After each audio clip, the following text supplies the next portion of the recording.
reasonable and I gotta don't lie.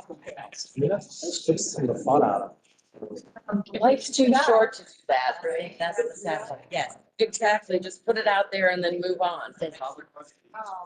All of his comments addressed the plan. He's voted against. Yeah.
I don't have any aspirations. Really don't want to.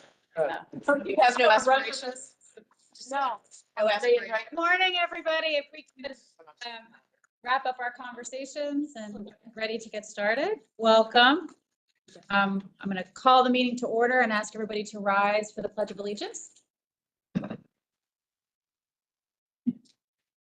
pledge allegiance to the flag of the United States of America, and to the republic for which it stands, one nation, under God, indivisible, with liberty and justice for all. The clerk would please call the roll.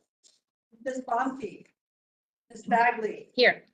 Mr. Smith, Mr. Stewart, Here. Ms. Bailey, Present. Mr. Walkinshaw, Here. Ms. Franklin, Ms. Gary, Mr. Gordy, Here. Ms. Hayes, Here. Ms. Holmes, Here. Mr. Karantonis, Ms. Mincy, Here. Mr. McLaughlin, and we have Ms. Sebastian here. All right, well, good morning, everybody. Chair Bonke, I think we expect her to join us at some point remotely, so we'll greet her then. The same thing, we hope to hear Supervisor Franklin, who's also requested to participate remotely. They're both out of state.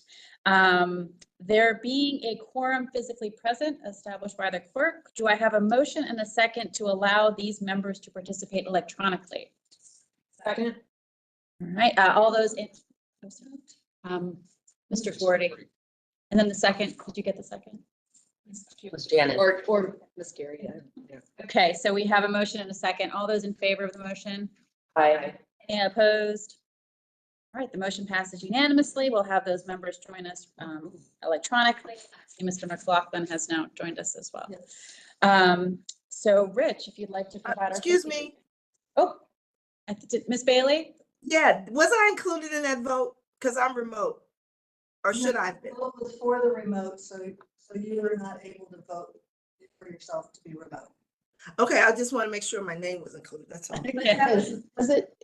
Did we say her name? She was? I thought there were just. I don't think you said my name. That's why I'm asking. That's who she said. Oh, you know what? Actually, Supervisor Rayleigh, you're right. I think we acknowledge you were online, but I didn't state before the motion the reason for your being remote. Do I need to put that on the record? Yes. I think Okay, so. so apologies, Ms. Bailey. So Ms. Bailey is participating remotely due to illness, and we certainly wish her a swift recovery. Let's, for clarity's sake, could I get the motion again, given the additional members' comment? Second. All right, and all those in favor? Aye. Any opposed?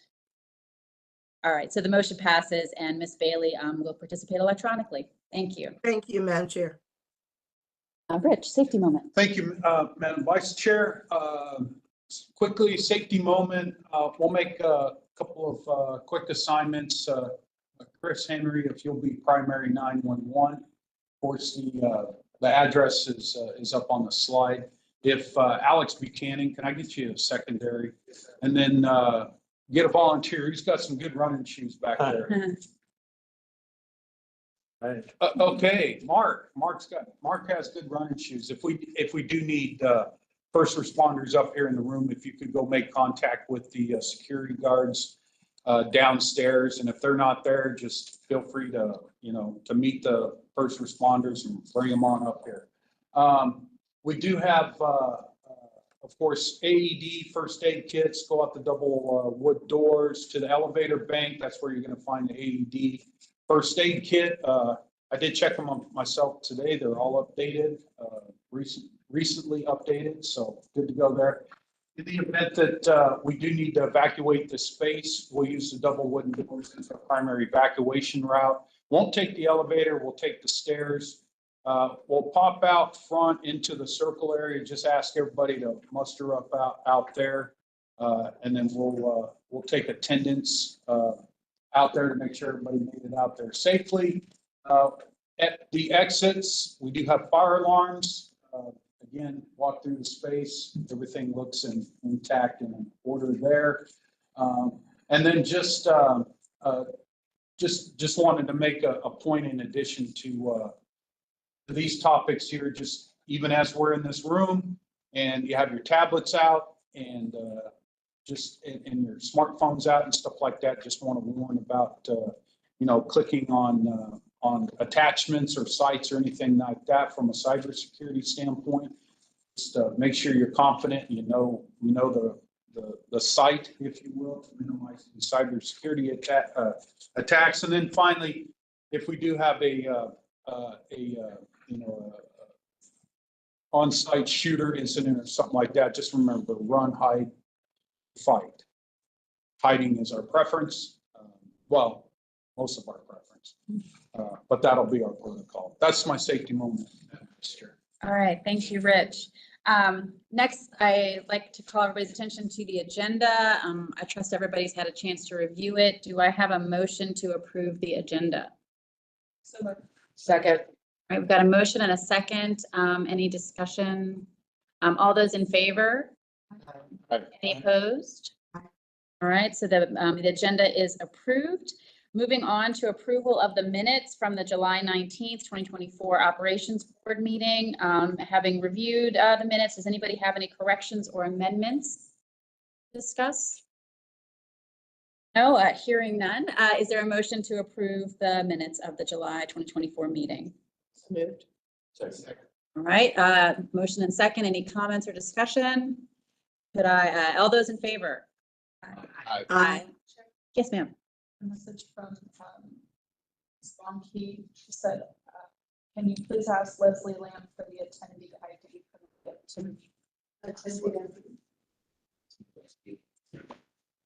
Yeah, that's what I sent her.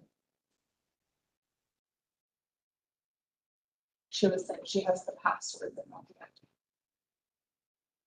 ID. Can she hear us yet or no? She didn't yet. She asked if I was here. I sent The her message, this. so I don't think she can. The meeting. I sent her the access code. Just listen. There's my phone. She's saying this. Access code is. Okay, so in the interest of sort of keeping the meeting moving, what I'm going to do is we've got a pending motion. I think I heard a unanimous approval. Let her know we're working. Oh, no, that's fine. Yeah. So I just wanted to close the loop on the sort of open vote. So it appears that we unanimously approved the minutes. Can we keep moving? Are we comfortable to keep moving? And you guys will, and just let her know. And okay. All right. So now we are at the vice chair's comments.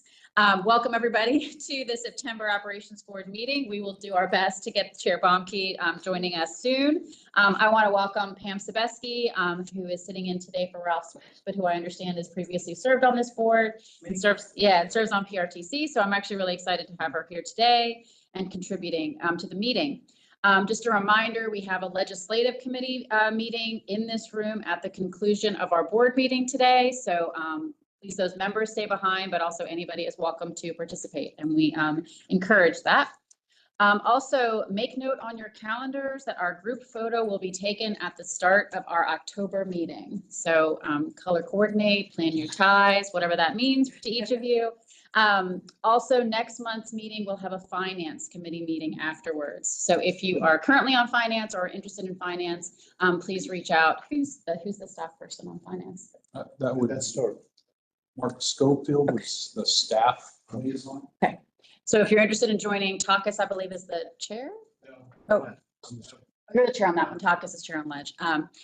Or talk to Mark Schofield about participating. With that, we will move on to the CEO report. Okay, thanks, Madam Vice Chair. A couple of things going on the safety front. Just want to make a note that it is Rail Safety Month, and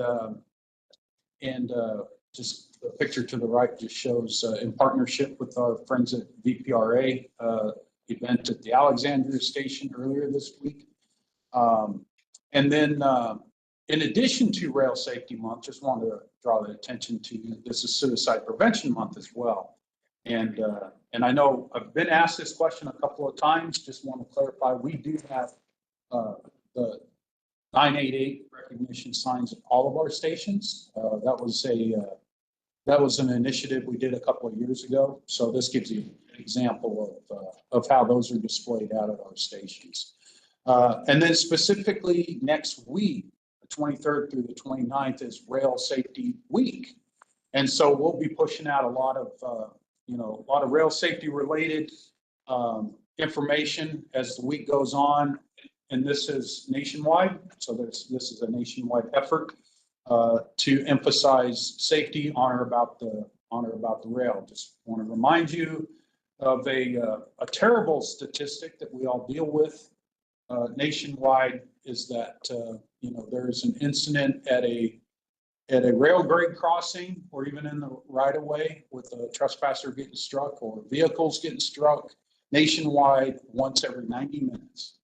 So that's a statistic we would love to see go to zero or even less than zero if that's possible. So anyway, just want to let you know that we'll be participating in that as well. Moving on time performance, somewhat consistent in a negative way over the past several months since the spring.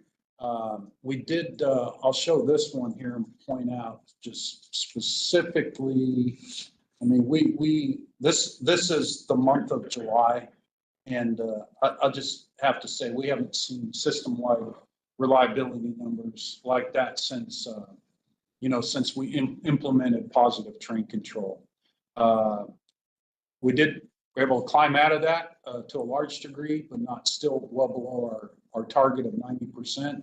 In the month of August, in the month of July, I did show you some data information about those delays, are primarily congested related, and more specifically, primarily related to our PM service ability to depart Washington Union Terminal on time. I gave you, I think, a quick update then. I'll give you another quick update. Amtrak has had a very, very extensive capital maintenance program going on, even over the summer. It continues to address a lot of the infrastructure type issues that we have up there, or that we get caught up in. But frankly, they still have some, resource related issues as it relates to having adequate numbers of crew members.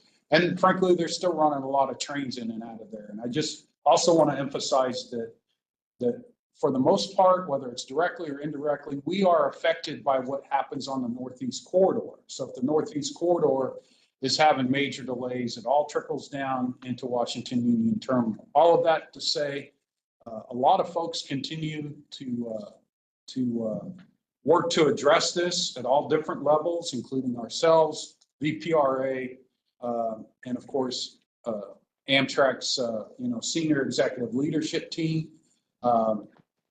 And so we just, we continue to work towards that.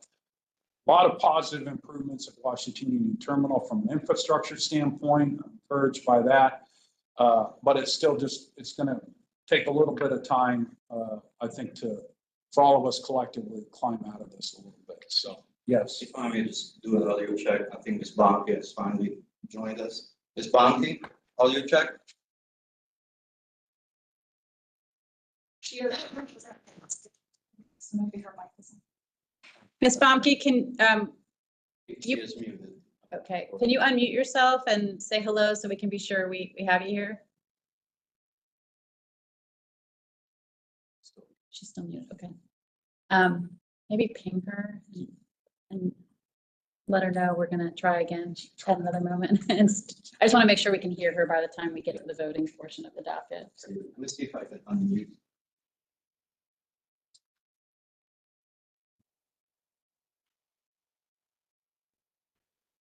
Continue. Oh, yeah, yeah. There you Oh, go. wait. Did I just hear Can you someone hear me? online? Yes, we can. Great, excellent. Okay, we can Okay. hear you and you can hear us. It's, Yes, I can hear you very clearly. Thank you very much. okay, great. Thank you. Quick question. Please. On, you haven't shown us this slide, but on our stuff, we had it, that the heat restrictions caused late trains in June, July, and August, but only for Fredericksburg, for the Fredericksburg line, but not for the Manassas line. And I was wondering, like, what's the difference between, like, why would weather not cause heat restrictions on the Manassas line as well? Simply put, the way heat orders are managed on the Fredericksburg line by CSX is different than the way they're managed by the Manassas line, which is operated by Norfolk Southern. Take that a step down. I'll take that a step down, though. But part of that is because of the configuration of the Manassas line. The Manassas line, number one, doesn't have the freight traffic over it, which actually created by the resistance between a steel wheel and a steel rail, actually elevates the temperature of the rail. Plus, the Manassas line has, even though it has a maximum authorized speed of 79 miles an hour, there's a lot of 50-mile-an-hour curves there, so we don't go as fast. So those are, primary differences. But good, I mean, that's a good question. Thank you. So I'll move on to ridership. Always glad to take questions and have further discussions about reliability. But ridership for the month of August, you see the total there. July, both June, July, August, slight downticks from an overall, from a total ridership. From the spring, which is something we generally see in our service. And of course, that too is reflected with our average daily ridership. We'll say since Labor Day, and you'll see these numbers next month, we've seen a very positive, uptick since Labor Day. So that's somewhat trending consistently with what we've seen in years past. Do you want to just a couple of shout outs on some events? In front of you, there is a card. Some of you are getting that card for the second time because I handed them out at PRTC last week as well. Just want to draw your attention to our 4th annual Tour de VRE, which is Saturday, October 5th. That card has some information on it. Go to the QR code and give you some more. If this isn't something that you're able to participate, I just encourage you to pass the information along. If you have your own, I know a lot of you have your own newsletters and stuff like that. We're trying to get the word, obviously get the word out. This will be the first year that we've gone a little more public with this. And it's not just about encouraging you to ride, but obviously we are trying to raise money for triple negative breast cancer. We've been successful each year. and increasing that amount over the years. So that's a big push for us as well. Just want to point out, this is different than the previous 3 years. We have a route mapped out that basically parallels the Manassas line. The other thing that we're doing different is that we will have a special train out there, and that is set up to basically to get riders to or from the south to the backlit station where the longest ride will start. Everybody will ride back to Broad Run. We'll have a celebration and stuff there, and then we'll run a train and take you back to the stations. That's you and your bike.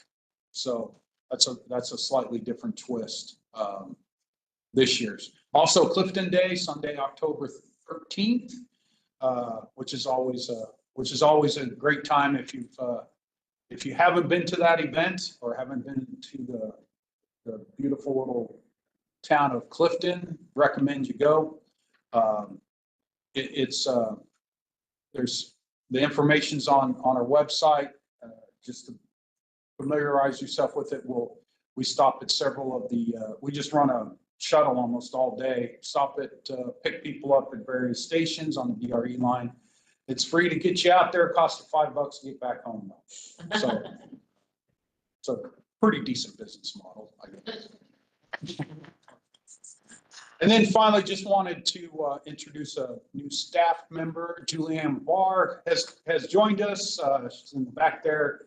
Just came on board September 9th of 2024. I remember that because that's actually my anniversary date as well with VRE, September 9th. So I'll always remember that. So we got something going there. Julianne's joined us. She's a VCU grad, brings in a wealth of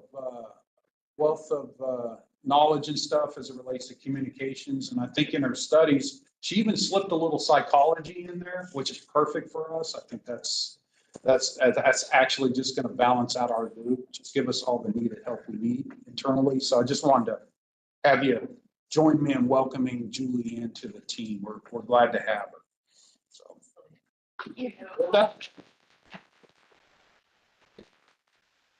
that is my report, Madam Vice Chair. Thank you, and I want to acknowledge, I saw Miss Bailey's electronic clapping screen there. So wanted to acknowledge those electronic claps as well. Any other comments or questions for the CEO?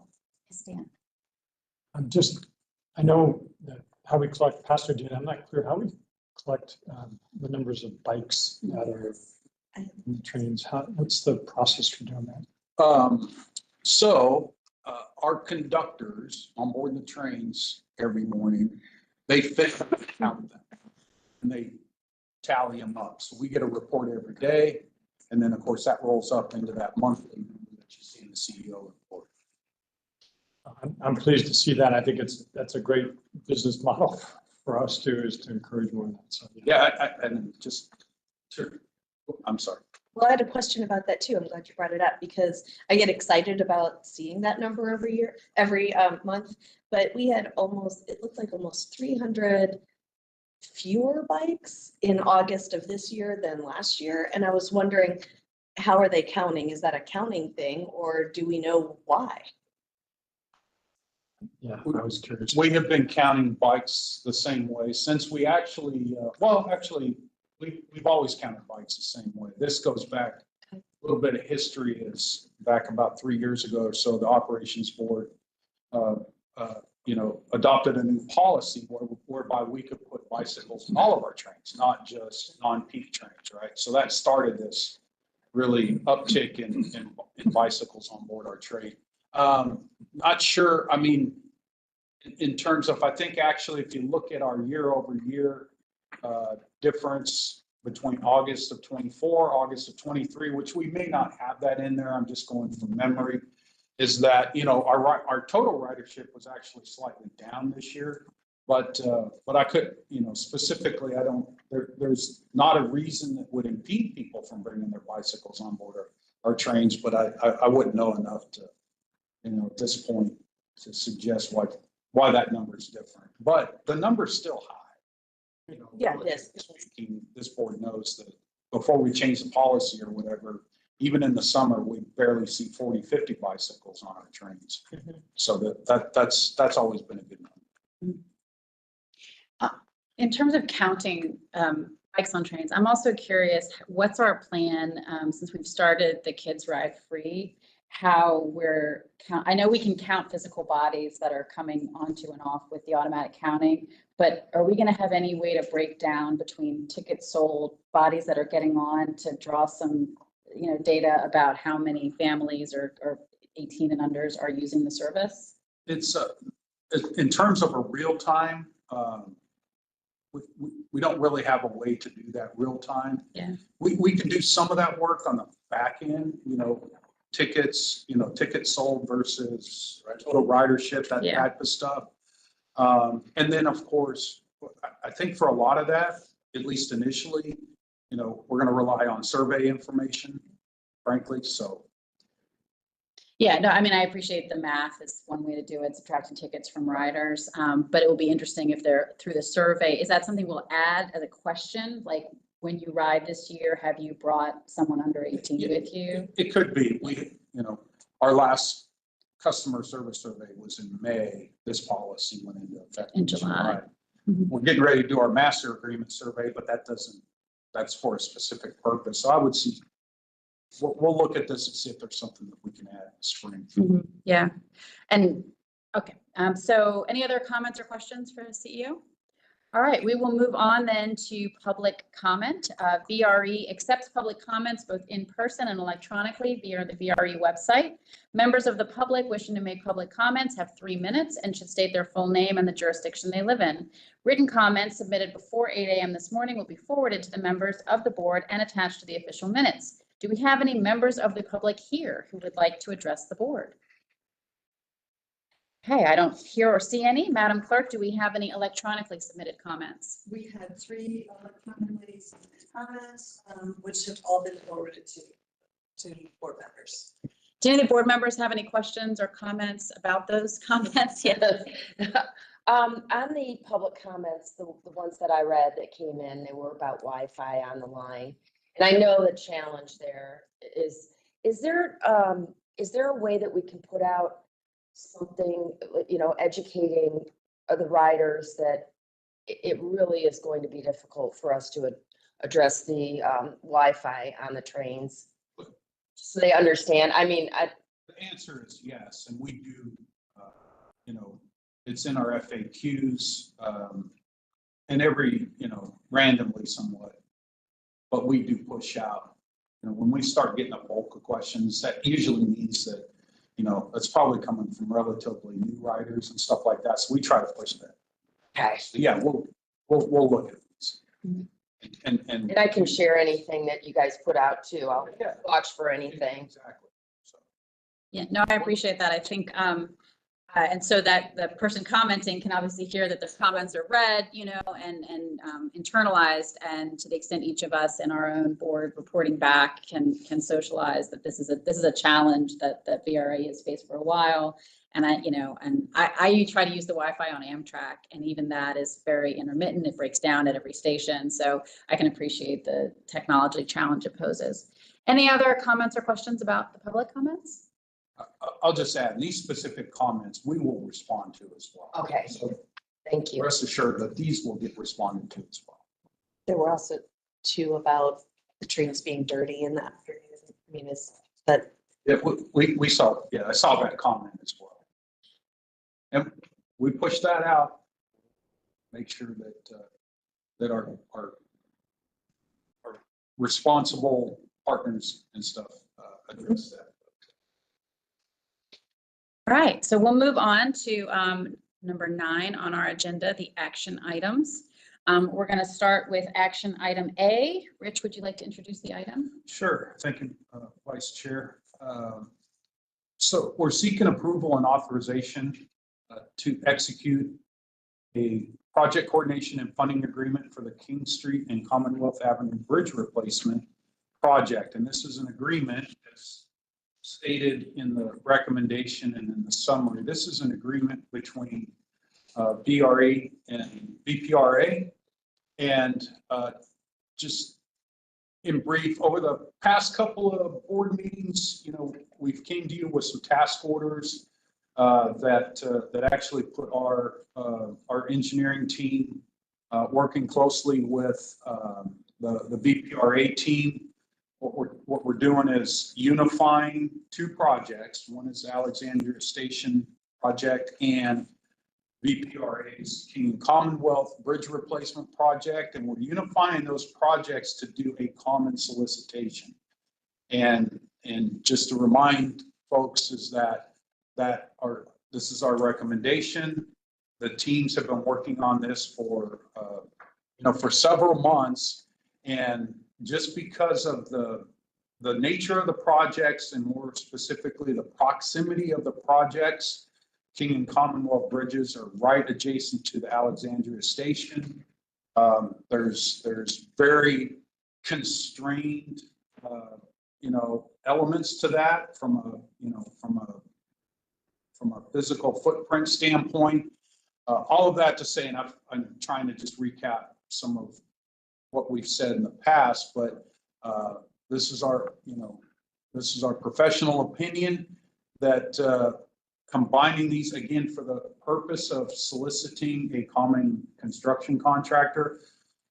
Obviously, through this agreement lays out essentially the sort of the roadmap on how we both work together. I mean, VPRA, this is still a VPRA project, if you will, and the station is a VRE project. But this agreement just really kind of solidifies how we work together for the most part, or in summary. So that's what we're seeking, is to be able to go ahead and authorize that. We'll move forward with that. Come back to you, obviously, with other subsequent solicitations, including construction and everything like that for this project. So that's my summary. All right. Does anyone have any questions or comments on the item?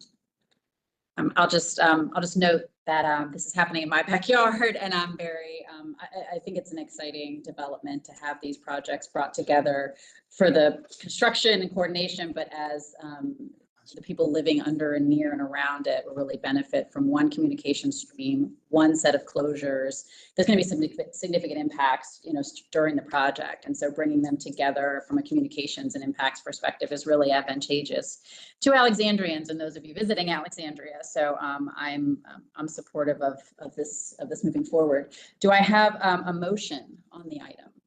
Move for approval, Madam Chair, Vice Chair. All right, do I have a second? Yes. All right, so I have a motion from Ms. Bailey, a second from Mr. Karantonis. I'm going to first ask for Ms. Bailey's vote.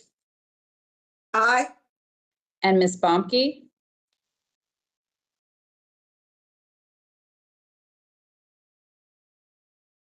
Aye. Oh, there she is. Okay. And of those in the room, those in support? Aye. All right, any opposed? All right, the motion, the action item is approved. Moving on to item B. Rich, if you'd like to introduce the item. 9B. Thank you, Vice Chair. So we're seeking here approval and authorization to execute a contract for construction management services for the Alexandria Station Improvement Project. So we'll continue the Alexandria Station Improvement Project theme here. So as stated in the recommendation, we're seeking approval and authorization to execute a contract with Fleming of Fairfax, Virginia, for construction management services for the Alexandria Station Improvement Project in the amount stated in the recommendation, plus a contingency for a total amount not to exceed $10,289,249. In summary, we've done construction management services, solicitations, awards, and projects before.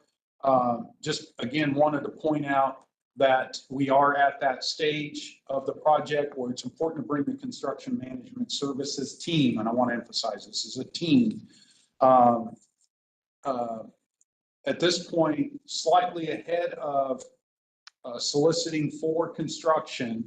So we have the construction management team that will actually be primarily responsible for the management of the project to to also weigh in on, solicitation documents and that type of stuff. So, and I will state is that having both the station and the bridge replacement project in here adds, a level of complexity to this project. So obviously these construction management services is probably a little bit more than we've recently awarded. Just keep in mind, anything we've recently awarded is very specific to a station. But just want to emphasize the level of complexity when you add the bridges in there. So that's my summary, Madam Chair. Sorry. Any questions for the chair? Yes, Mr. Stork. Do you anticipate, I understand coordination benefits would seem apparent. Do you anticipate financial benefits from approaching it this way? My short answer is absolutely yes. Any sense of order of magnitude of? We'll see when the bids come in. But yes, we have a sense that by consolidating these again, you have to almost think too, is if we weren't doing this, we would have 2 construction contractors out there. And as you could imagine, they'd be fighting over the same real estate for laydown areas and all that type of stuff. And whoever was there first would get the primo laydown area. Somebody may have to go off site and go rent something or lease something that adds to the project costs and stuff like that. So it's in that vein that I answer your question in the affirmative. Again, the proof will be when we receive the bids back from the construction solicitation. But we do anticipate a benefit from the total budget standpoint to this project. And time? Time is an important element as well. Yes. Yeah. How, is there an expectation? I mean, typically when something's bid, you have the architect, whoever gives you an estimate, they think it's going to come in at. Do you have a concept of what that is, and be able to share that with us when bids are actually in first? When we receive the bids back from construction is the time that we would normally share that with on what our independent cost estimates were. So okay. At that point. So is there a motion to approve action item 9B? So moved.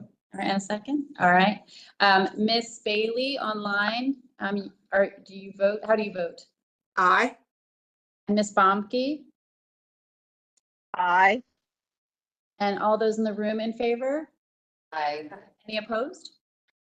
All right, item 9B is approved. Moving on to item 9C, Rich. Madam Vice Chair, we're seeking approval. We're seeking approval to update the VRE Operations Board electronic participation policy. As stated in the resolution and the summary, this is essentially updating the VRE electronic participation policy to reflect changes at the General Assembly that happened during the last session. So this is first opportunity for us to be able to do that. Again, I can comment on the different elements or whatever of the changes, but again, this is consistent. You probably have already seen this to some degree in your other jurisdictions and stuff. So that's exactly what we're doing here. That's my summary, Madam Vice Chair. Any questions on the item? I have a question actually. Recently at a NBTC meeting, there was discussion about the fact that you need to have your camera on to vote. And I'm curious if that is an element of anything we're changing here, or, I mean, obviously that's not how we function currently, and that's not changing as well in this process. Let me, in all fairness, let me refer to the General Counsel for NBTC. Yeah, okay. Guys. This is a provision that the General Assembly put into FOIA that is a little bit concerning because it's not entirely clear what is meant, but the provision states basically that if video, the video is available along with the audio and the video goes out for any reason, then the member is considered absent during that period. And similarly, if the audio goes out, then you're considered absent. The question that has come is, does that mean throughout the meeting I have to have the video on? The answer to that is not entirely clear, but I think that as a practical matter, if there's conversation or presentation or whatever going on and someone switches off their camera, it's not going to affect the effectiveness of a vote, let's say, that's taken. I mean, clearly during a vote and during discussion, you need to have your camera on if video is available to you. Like for instance, right now the participants don't have video available, so it's not an issue, although they have to keep their audio on. So I think it's something we're just going to have to work through, but yes, that provision is definitely one of the changes that is being made. And I think that you should treat shutting your video off like walking out of the room. That's essentially what you've done. And that really isn't a relevant matter until action is being taken. Because then you have to determine whether a quorum is present and obviously whether you can vote or not. And how I read it outline here is, since we don't use a visual element, in our electronic participation, we're not now proactively being required to add that element in, but should we have it someday, members should be mindful that you need to have your camera on to actually vote and participate. So having said that, yes, Mr. Cameron. Because I was affected by this as well. The provisional advice that we got is that every vote has to take off any other elements and show the people. And also quorum call has to take off all elements and show the people. So that at the very least. But this is just provisional advice. And we would be prepared to do that. We can handle that moving forward, obviously, if this is adopted. So. Any other questions or comments? If not, I'll entertain a motion. Moved. Second. All right, we'll start with Ms. Bailey. Do you vote in favor of the motion? Aye. And Ms. Bomke? Aye. And those in the room, those in support? Aye. Any opposed? All right, the item 9C passes. Moving on to item 9D. Thank you, Madam Vice Chair. This is, we're seeking authorization to issue a GEC 8 task order for final design of the Crossroads Maintenance and Storage Facility, or MSF, administration and employee welfare building. Specifically, this recommendation is to our GEC 8 consultant HDR under a task order contract for amount stated in the resolution plus a contingency for a total amount not to exceed $1,486,430. Just briefly, we have a concept of design for an updated administrative and employee welfare building. So this task order will take that concept design, take it through final design, and of course do all the necessary preparation for solicitation, etc. And as you recall, with our Crossroads master plan, after we completed the loop facility. I gotta call you back. I'm in a VRE meeting, board meeting. Okay, it'll be about an hour. Is that okay? Ms. Bailey, could you mute yourself? You're just fine, no problem. Thank you. Yeah. The predecessor project to this AEW building is the parking lot. So if you fit all that together, we will be going out soon for a solicitation to construct the parking lot, but this is the next one after, the next piece after the parking lot. We'll get through final design and get back to you, sometime in the spring, I believe, to award a solicitation for construction. So that's my summary, Madam Vice Chair. Any questions on this item? Yes, ma'am. So Just to give you, because I wanted to talk to you about this, believe there was some of this came before a planning commission with the parking lot and all that. And there was some significant concerns about the impervious surface and stormwater management and that kind of thing. I just wanted to let you all know that that's kind of hanging out there. Which I didn't really think about because you definitely need a parking lot. There's nothing there. So I just wanted to let you know that there was some discussions around that. Madam Vice Chair. So yes, I'm familiar with that. In fact, I was at the planning commission. Okay. Wednesday night when they did approve special use permit Right. for the parking lot. Yes, there was a person from Very close to the. close by. I can't call it adjacent Yes. property, but they brought some things up. We had we basically went through this with the planning staff and everything like that. I believe they reached out to the individual, showed them essentially what we're doing out there from a stormwater management standpoint. Every time, like say for the parking lot, when you construct the parking lot, we're actually doing some enhanced stormwater management because of the parking lot. There'll also be some enhanced stormwater management as we add the AEW building. So you can almost look at it like each time we do something out there, we're actually, the condition isn't, frankly, the condition isn't bad or anything now. We're just actually enhancing it every time we go and do these projects. So I'm just letting you know that's Yeah. laid out. I mean, we definitely had some stormwater management issues in that area. In that area. That the impervious surface doesn't help the issue. So I'm glad you were there. I was just watching online, so I didn't see you in the audience, but thanks for coming. Yeah, it's important to us. Yeah, To sure. make sure that we're addressing what the public is questioning. Right. Absolutely. Maybe at the ultimate ribbon cutting, there can be an acknowledgement, of the best management practices. Yes, if that were applied, absolutely. to the project. Any other questions on this item, comments? No, all right, I will entertain a motion on item 9D. So moved. Second. All right, there's been a motion and a second. Ms. Bailey, how do you vote? Aye. Ms. Bomke? Aye. For those in the room, those in support? Aye. Any opposed? All right, the motion passes. Moving right along to item 9E. 9E. So thank you, Madam Vice Chair.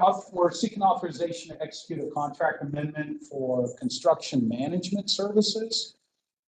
Again, a contract amendment for construction management services for the Quantico Station Improvement Project. As stated in the resolution, we're seeking to amend the current contract by the amount stated in the resolution.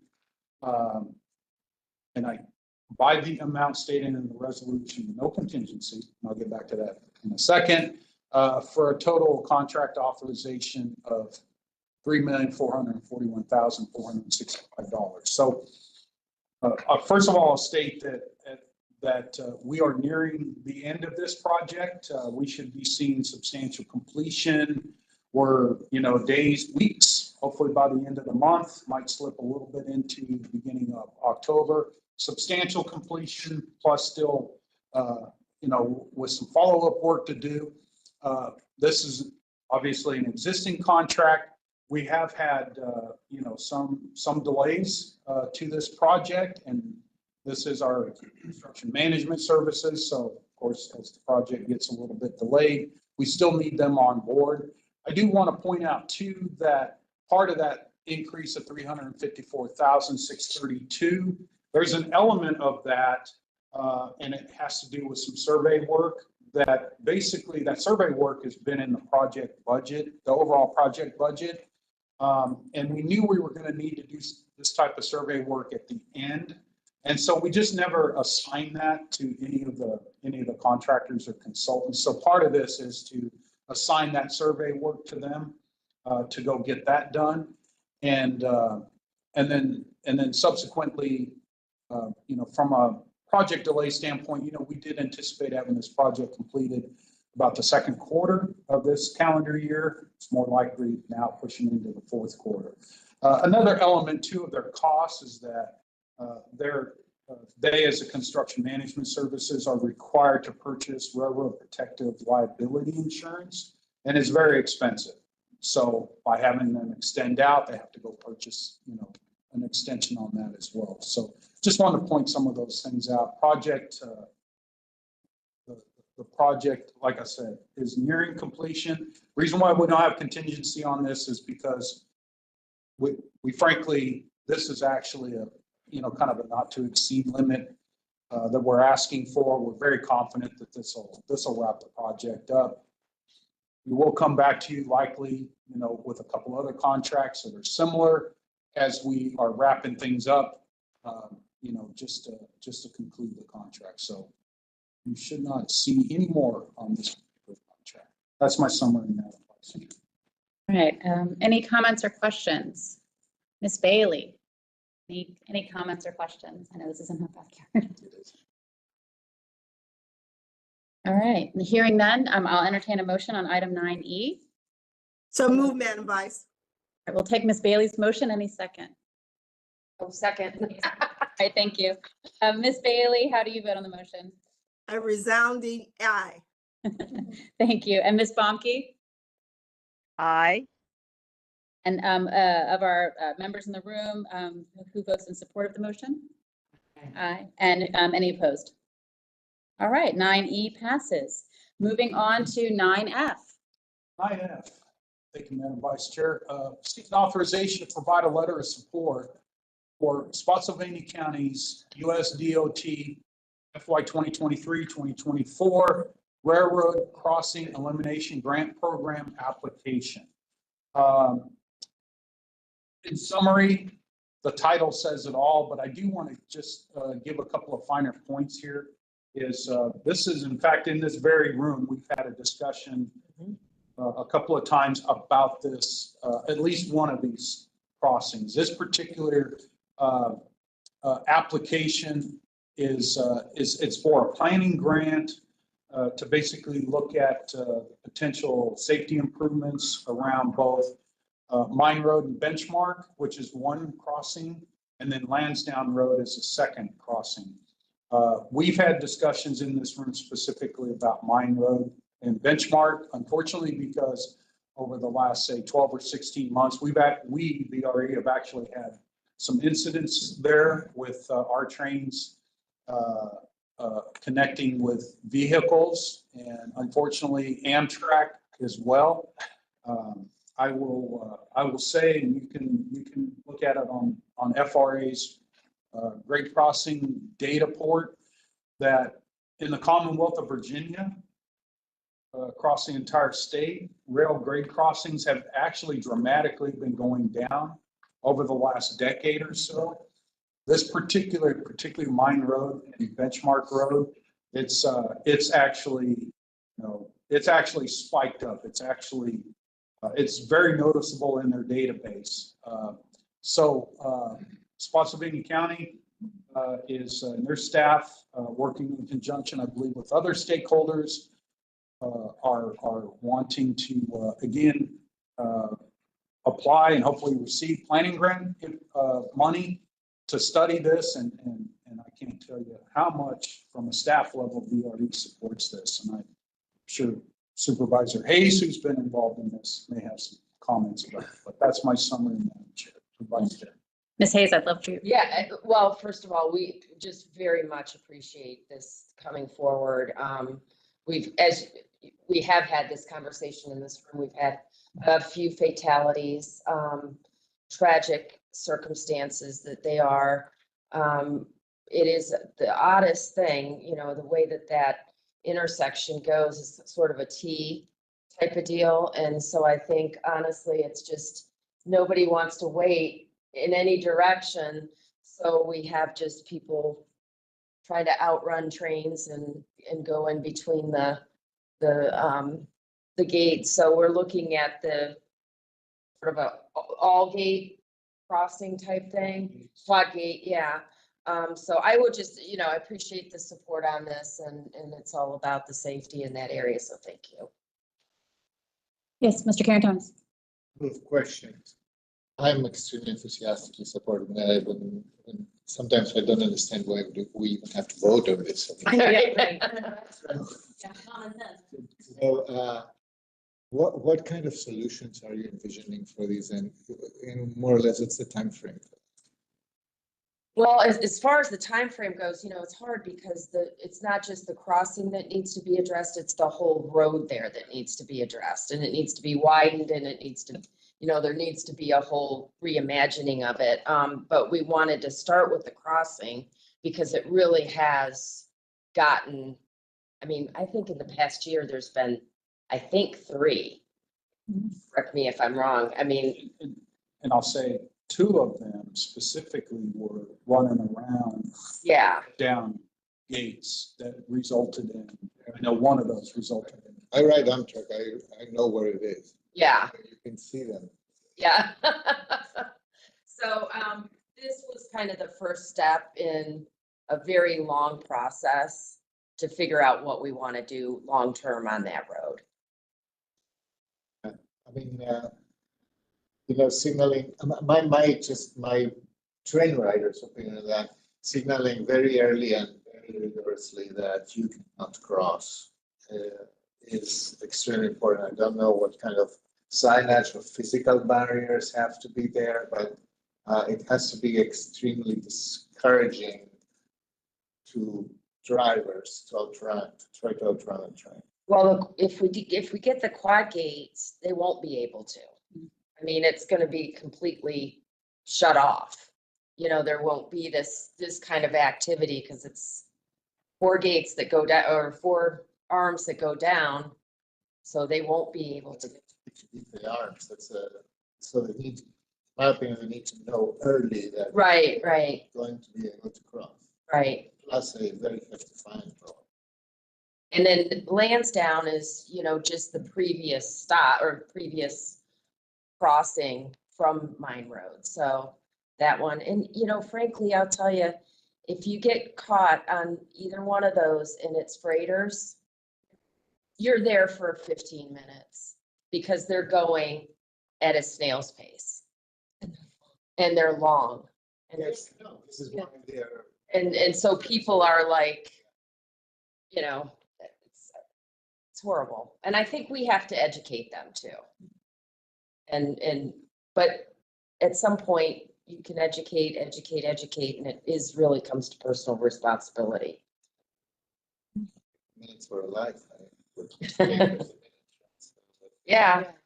And to the point that Rich raised earlier, an incident every 90 minutes nationwide. Yeah. So clearly this is a problem, not just for Spotsylvania drivers, but Right. And so I agree with you. At some point the infrastructure can only go so far, and then there's choices people make. Well, it sounds like we have some support in the room. So I would entertain a motion on item 9F. So moved. We have a motion and a second. Ms. Bailey, how do you vote? Oh, yay, aye. Thank you. Ms. Sorry. Bomke? I vote aye. I'm very supportive of this. I'm familiar with the challenges that Supervisor Hayes has had in this area. Thank you, Ms. Bomke. And those in the room, everybody in support of the motion? And any opposed? All right, 9F passes. Moving to 9G, big news. Okay. 9G. I gotta get on my piece of paper. Right. Okay, so again, thank you, Madam Vice Chair. So what we're seeking here is a recommendation from the Ops Board to the commissions to authorize the CEO to execute an operating access agreement with Norfolk Southern Railway Company for track access and dispatching. So take a moment here and just kind of catch the group up, which I think most of you are caught up. Obviously, over the last several months, primarily in closed sessions, and then of course with some news releases, if you will, and then subsequently following last week, I think at PRTC was like the first time I was able to give a presentation on this in public, but nonetheless, transaction between the Virginia Passenger Rail Authority, or VPRA, and Norfolk Southern occurred, at least the first part of a transaction as it relates to right-of-way acquisition, which essentially puts VPRA which will subsequently become one of our host railroads. But as it relates to our contractual relationship with Norfolk Southern, they will still be a host railroad because there are some elements of the Manassas line that Norfolk Southern's retained, at least for now, for the moment. So they'll be a host railroad, but they will also, of course, do the dispatching as they currently do with VRE trains. So as stated previously, our longer-term agreement with Norfolk Southern expired back in 2023. We did some extensions. The current extensions expire October 10th. So what I'm seeking here is essentially, again, authorization to execute an agreement that essentially it pairs out, the agreement pairs down from a services standpoint to what I just said. Some access to some retained right-of-way trackage and dispatching services. So I did want to point out that also this slide here isn't going to give you any more information, but I did want to point out that a couple of major differences in this contract. Our previous contract since VRE's inception is that we're essentially renegotiating these operating access agreements every 5 years, okay? And so this agreement, at least initially, will be for 20 years with the opportunity to come back to them at some point slightly ahead of the 20-year term to ask for another 20 years or 30 years or 40 years, whatever we want. So that met one of our objectives, to get out of these very short agreements. And as I stated in the background on this particular item, one of the just comparisons, from a cost standpoint, where we had previously or currently right now, what we are paying on an annual basis to Norfolk Southern is about $4.8 million. This agreement will have basically an operating flat fee, starts out at $750,000 on an annual basis. As some of these other transactions occur, right-of-way transactions, there's an opportunity to reduce that over time. But that essentially, that flat fee will escalate using some escalators that we're familiar with. But nonetheless, that gives us obviously some, one of our objectives financially was to put VRE in a position where we just simply, we could better predict and better do some financial planning, knowing that we have these longer term agreements out there. So essentially the agreement, the agreement does point to some, some specific things as it relates to the transaction between VPRA and Norfolk Southern, but I'll just say at a very high level, pretty much transparent. There's not, there wasn't a whole lot of magic with this, to be honest with you. There's an opportunity to reduce the number of pages of this agreement. But we still get, even with Norfolk Southern, this still gives us, they'll still support special trains, Santa trains, that type of stuff. They'll still support. So none of that does go away. We still, and of course, this agreement does support our near-term enhanced services that we have out there, including Saturday service. So this is, the next step.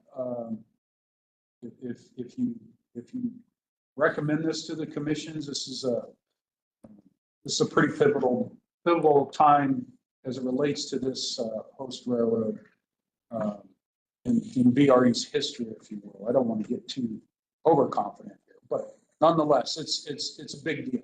Let's just say that. So that's my summary, Madam Vice Chair. Yeah. Any comments or questions for Rich on this item? Anybody online have any comments or questions on this item? I do, Madam Vice, this is Supervisor Bailey. Yes, ma'am. Go ahead. Yeah, this is a big deal, Rich. You're being modest. It's a big deal. And thank you for just keeping us informed and ushering us through this whole process. And it's such a big deal. I just want to tell my colleagues that the governor was in Prince William County last weekend and he's talking about it. So I really appreciate the details, Rich, and I think that it is a pivotal time for us to take the lead and go forward with this. And so just thank you for just bringing us along in the process. Thank you for Ms. Bailey. Mr. Stork. So Rich, I guess I thought that the agreement, the purchase that VRE was doing covered all of the VRE track. So there's a part that Norfolk Southern still controls. What part is that again? There's actually two pieces that Norfolk Southern will still control at this moment. One piece is actually a set. And if it changes, tell me what that is. Yeah, so there is a segment that's actually, it's an adjacent track to the Manassas line, or to the Manassas yard. There, and we'll have operating rights over the top of that, but that's not part of this transaction, okay? And then, and I'm gonna show this to you on a map here a little bit later. You can hold it till. Okay. Well, I just would make sense more on a map if I showed that to you. I just, Yeah. if I can answer your question. That's But that's what I didn't understand. Okay. Exactly. I'm good. I didn't realize there was a piece of it that still they had. So, all right, thanks. Yes, please. So the piece of Manassas, it's an easement, which in reality is pretty much the same rights as owning. So when you have an easement through something, or railroad easement. So VRE is getting an easement of North VPRA. We collectively are getting an easement. Yeah. When you have an easement, that's a strong property right. You travel through there. It's just they have a yard there. Risk is getting into it, but we fought hard for that easement language, and looking at the language now it says easement, so that's similar to owning. The same as owning when it comes to actually. So maintenance responsibilities and all the other elements that go with that easement? To be discussed. Okay. Any other comments or questions on this item? Yes, Ms. Carey. At the meeting, detour that will be happening, that we have posted in Stafford the other evening. And I was so happy to see people coming out, even in Stafford, excited about what we're doing here and talking about this. And thanking me for the work that we're doing here. So thank all of you. Everyone's noticing that, uses the service and pays attention. They're very grateful for what we've been doing here. And it was great feedback. So I just wanted to share that. Thank you. Yeah, it's, I was recently at the NBTC 60th anniversary, and they showed a documentary, and given that there was like concern that the first VR train might not show up that day, it says something that we're now signing, 20-year agreements. I think it just speaks to the shift in, thinking about long-term investments and viability, of the service. So it is really encouraging going from these 5-year contracts to something longer term. So with that, I'll entertain a motion on item 9G. All right, I have a motion and a second. Ms. Bailey, how do you vote? Aye. Ms. Baumke? A very exciting aye. And those in the room, excitingly aye. All right, any opposed? Okay, 9G passes. Moving on to 9H. Just want to make sure the clerk got that exciting. It's an exciting, right. Make note of it. Make note. Okay, 9H. Okay. Rich. Just about there. Thank you, Madam Vice Chair. Seeking a recommendation for approval and authorization to amend the lease agreement for parking at the VRE Broad Run Station. As the summary states, we currently lease an area that provides us 113 parking spaces. That's part of our Broad Run station complex, parking complex out there. We previously currently have a 20-year lease, and the rate per year on that lease is $1 per year. So what I'm seeking authorization is to renew that lease for another 20 years. After intense negotiation, we were able to keep it at $1 per year. And so that would extend the current term starting in October out to 2044. That's my summary, Madam Vice Chair. Okay, any questions on this item? Concerned about the price? Yeah. There, he's got it covered, folks. In cash, no less. All 20 years, actually.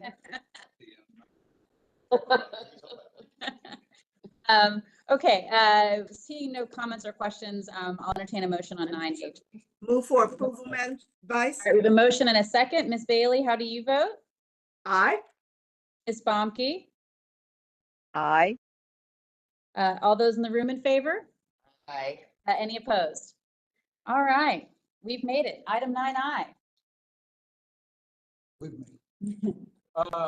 Item 9I, just let me tee this up. So essentially for the master agreement, we are to bring the operations board a preliminary budget for consideration and actually consideration and passing on to the commissions, or actually passing on to the jurisdictions as part of our, and Mark will go through the process real quick. I just want to state, we do have a presentation behind this. Mark will do that, but there is an action to be taken here. And that's simply, like I said, stated in the resolution that the ops board would refer this preliminary budget to the commissions for their consideration, and the commissions then can submit to the individual jurisdictions. So we all get together for the next couple of months and have a very grand discussion about our budget. So with that, I'm gonna toss the virtual clicker over to Mark and take it away. Thank you, Rich, and Vice Chair and board members. My plan today, tell you about where we are in the process, give you the top line numbers, take a little bit of a step back, give you a little context to help you understand the budget, then we'll dig into it a little bit, and then we'll open for questions and next steps. We talked at our previous meeting in July about the key issues that we see coming for the FY26 budget. As Rich mentioned, this is the action item where we refer the preliminary budget to the commissions. We'll have info item work sessions in October and November. Then we will have another action item in December where we will see referral of the budget again to the commissions, and then hopefully the commissions will act in January. Then it will go out to jurisdictions to be incorporated into budgets. So the top line numbers for our preliminary budget. Operating budget of just under $118 million. That includes everything: operations, maintenance, and debt service. That top line number is actually down about $700,000 due to two things. One, we have a capital lease, 11 of our rail cars, that is ending in the current year, so it's no longer needing to be paid. And then all those changes to the access fees on the Manassas line, we are reflecting those in the budget. We expect to see more changes both down and up as we go through the process, but that's where we are right now. On the capital budget side, right now we are looking at obligating about $73 million of new money in 26. That includes our projection of about $44 million worth of FTA money. That's just a flat projection versus what we're getting in the current year. So I spoke to Ms. Bomke about just sort of how to lay this out to folks, and she suggested, she's been around a while, but we do have some new members. She suggested stepping back and giving just a little bit of background, a little bit of context before we dive into the details. I thought it was a good idea. This is a breakdown of sort of like the operations of VRE. What does it take to run the trains?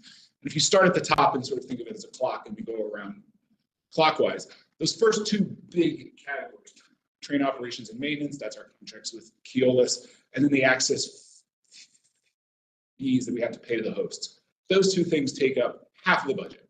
And those are really sort of like immovable objects if we want to run the level of service that we have. The next two things are around the clock, debt service and our insurance. Again, those are sort of immovable things that if we want to run, we have to pay. So it's really only that top third going from about 8 o'clock on up that is even the slightest bit discretionary. So other departmental costs there at about 9 o'clock. That's all of the staff that you see here. Fuel and mechanical operations, again, diesel is loaded into that category. Again, not very discretionary in terms of running the trains. And then important things like, the facilities maintenance and things like that round out the top. So all of this is to say, on the one hand, it is our charge as staff, once you've sort of laid out the policy framework of what we're going to do next year, it's our responsibility to run it in the most efficient way that we can.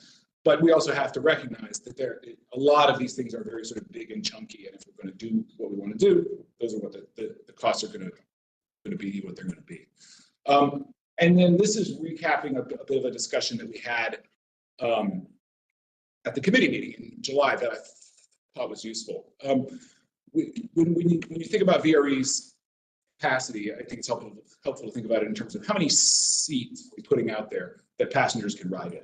And that gets determined by how many trains are we running, how long are the trains, and then how many seats are there per car in the train. And I think it's interesting if you look back at VRE's history. We ramped up very quickly in the 90s to basically the number of trains that we have now. Looking at when people were needing to ride, how often do we need to be able to provide trains to make VRE be an attractive travel option. How we have grown capacity since that kind of initial time is we've made our trains longer, and we, back about 15 years ago, we said we need to move to bi-level cars, again, to add more seats per car. And we were in a position, so that's how we're kind of at the capacity that we are now. Prior to TRV and prior to the pandemic, the really only available strategy that we had, our trains in the peak were basically full. The only strategy we had to add more capacity was to lengthen our existing trains. And so we went out, we got smart scale, all that to lengthen our trains. Now we've had to do like a 180-degree pivot. We're in a completely different world. Rather than fewer, longer trains, we want to provide more trains, probably shorter, in order to be able to use the cars that we do have in the best way. And we want to provide them in different time slots. And so all of this work that doesn't happen overnight. We can't just sort of flip a switch and make that happen. A lot of investments that have to go into that to make that happen. And the new world that we're in terms of TRV and VPRA having having control over the right of way, all of these things is going to be tremendous in the long run for us being able to do that. On the flip side as well, reducing capacity is really hard and has some negative, I shouldn't say really hard, but it has some real negative impacts. We're not going to go out and get smaller cars and go back to the single level cars. We have looked at shortening some of our trains, and in fact, that's how we're going to try to deliver the new Saturday service at a relatively low cost by moving those resources, those cars and those conductors over to the weekend. And so then you would get into the question of reducing like the number of trains, which is a thing that you could do, but I think that's what the riders are really looking at is, are these trains coming at a convenient time when I want to ride? And I hope that we're not at the point where we are wanting to actually reduce the number of trains. So all of this is to say, we are always engaged in trying to make sure that the capacity that is out there is appropriate and is meeting the demand and is running, as Rich has indicated, where the customers are. It's just a slow and a kind of a lumpy process. So we had talked during the key budget issues discussion. There are those real sort of key policy decisions that you as the board are going to give the direction to us as the staff. And then once that's in place, again, it's up to us to operate VRE in the best way to sort of meet within those constraints that you've given us. So our preliminary staff proposals, again, as of right now, and none of this is in stone, We have not included an increase to the passenger fares in the current budget. We have proposed an approximately 8% increase in the jurisdictional contribution. So that's from 18.3 million to 19.8. Again, 18.3 million was the number that we had pre-pandemic that was approved for the FY21 budget. Then we went down, we used the pandemic relief money. We've been on a path to sort of coming back. Again, that is not fully all the way back to where we would have been had we sort of kept on that path. That would be more in the range of sort of 22. Again, we want to continue to maintain our current service levels and optimize them as much as we can to meet what the riders' needs. We have not yet been able to initiate the Saturday service that we funded in this year's budget. We're hoping that's going to be able to come in the beginning of sometime in the beginning of the next calendar year, but we want to continue to support that in the FY26 budget. And then the last one, the pandemic relief, that's not a direct policy decision by you all, that's kind of an indirect policy decision. You put all these things together, what do we need to use the pandemic relief in order to balance the budget? Right now we're looking at a projected amount of $39 million. And I'll come back and talk about where we are in the broader picture with the relief money. Rich has already been talking about the permanent operating access agreement with NS. We're going to talk a little bit in the information item about where we are with the transaction. So all of this is to say all of these things are kind of moving in parallel: the budget, the access, the funding agreement. As we get more information and nail these numbers down, we will incorporate these things into the budget as best we can in time for December. That will have impact on the capital budget in terms of what are we committing to VPRA as part of the transaction, what's happening with our midday storage project, are we swapping monies out that, to do things that needs to be reflected. And then on the operating budget, we already indicated that the NS access fees are going to go down. We are still working with VPRA on what, the maintenance that goes along with the Manassas line is going to look like.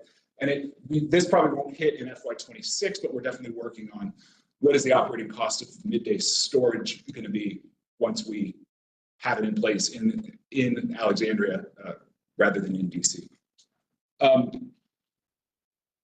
We've seen this chart before. Again, this is just our daily ridership since about July of 2020.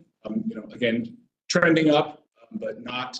We have not seen, and I don't think anymore, we're expecting to see that sort of big step increase that we were hoping at first that we might get, federal employees going back to work. Again, I think we're just now we're in a period of hoping sort of strong, steady growth. So the little dot on the left there is where we are on our budget for this year. We are a little bit below that. And so then the dot on the right is at least where we are projecting to be in the budget for next year. I'd be happy to come back to this at the end. What is going to be key for us in the next couple of months and over the next year in terms of how do we operate VRE most effectively? Rich has mentioned, we will be reprocuring our train operations and maintenance contracts. That's a big issue, as we were talking about. That's one of the biggest chunks of the budget. In general, inflation has come back down to sort of more normal levels. Most things in the budget we're projecting to grow in that kind of 2 to 4% range, depending on what it is. Two things that I would pull out of that as kind of not being normal. One is insurance premiums. The other is just sort of general costs of cybersecurity. I do sort of worry a little bit in the middle of the night about those two things eating our budget over the next decade. But those are things that we're going to be needing to work on at a broader level. We are always looking at our staffing. We have, the way that we usually do this is we go out to the department heads and we get their initial requests for their budgets over the next year. Then we work with them to generally try to pare those down. We have had one request for one additional FTE. We'll be looking at that request, and then more generally looking at, do we have the right balance of permanent employees versus temps and part-time employees versus contractors who maybe provide specialized kinds of services. Looking at it, do we have the right mix there. And then the charge that Rich has really given us as staff, over the last couple of years, is this, if this spending is in any way discretionary, is it being used to build ridership? And if it's not, then we really need to look closely at whether that needs to be in the budget or not. So that's, again, what we'll be doing over the next month or two. You've seen a version of this slide before. This just has the updated numbers. Again, we have drawn all of our CARES Act money. We are about halfway through our rescue plan money. We have about 67 million remaining on that as of July of this year. And then we still have the entire PRISA amount of 70 million. And so we still are projecting for approximately fiscal 28, hard to say when exactly in that year, that all of the pandemic relief money would be utilized. Capital program, as usual, in the prelim budget, we sort of just give a little taste of that, and then we will be coming back to you in October and November with more details as we work with our PMs to look at the scopes and the schedules of the budgets on all the projects that we have already in the program, and then also working with our planners, all the effort that they've been doing on the long range and the 2050 plan, and are there other projects that we need to start dropping into the 6-year program. We do expect updates coming as the Manassas line deal and all of these other processes kind of evolve. So that'll be reflected as we go along. And I hope you like the picture, because that is a picture from earlier this week of the Manassas Park garage and pedestrian bridge. Really a great project that's been moving along very, very well. And with that, we will be coming back in October again for more of an information item, a work session, that kind of thing. So that's where we'll be going next. Thank you. All right. Well, thank you for the presentation and the photos and the details. Open it up to any comments, questions. Mr. Walkinshaw. Thank you. One of the first slides that had the pie chart that showed the access fees and host railroad costs, 27.7 million. Could you just break that down a little further? I'm just trying to, because obviously we just had the item noting the $4 million annual access fee for the Manassas line. Obviously, there's similar fee for the Fredericksburg line, I suspect larger. And then how do you get from there to the 27.7? What are the other elements of that? Sure. There also rolled into there is the cost of our midday storage. So that's added. When we say host railroad costs, that's also included in there as well, which is in Norfolk Southern, pay CSX, and we pay for the midday storage. We pay, and sorry, I should have been more clear. Amtrak has two big material chunks. We do pay for access to Union Station for the use of the Northeast Corridor. So those charges come out of a long involved process that the Northeast Corridor Commission has for allocating costs. And then we also, just as VRE, pay for our midday storage costs.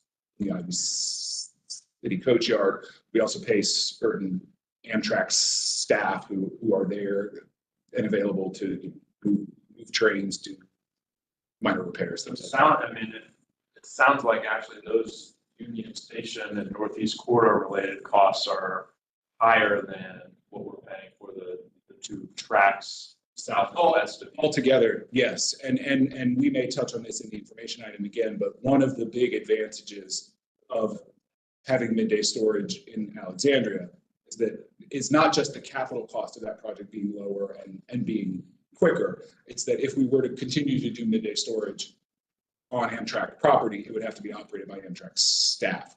We will be able to operate that with our own staff and our own contractors at what we would believe will be a significantly reduced cost. And then on the issue of shorter trains, and Rich, I think you walked us through this in one of our early conversations around the Saturday service decision.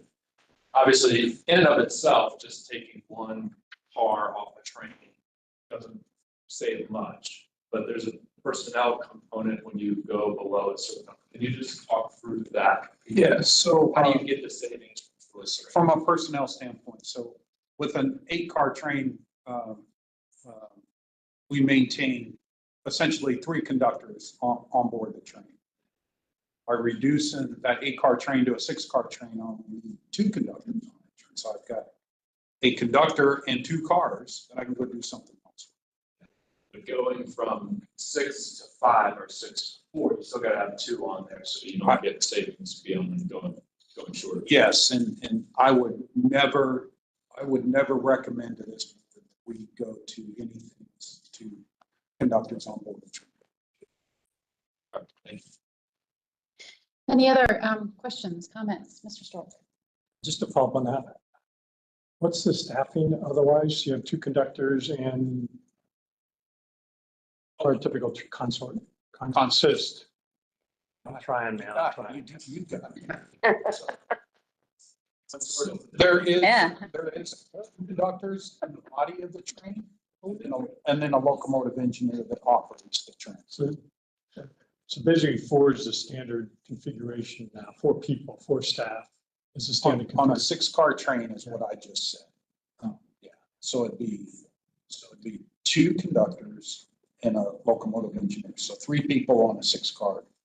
But our standard is an 8-car train now? We have, we don't have all 8-car trains. What we had proposed earlier is that we standardize essentially all of our trains to a 6-car train across the board.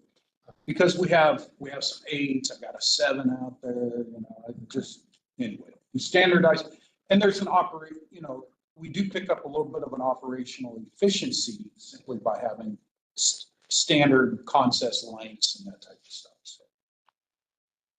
The other thing is there's I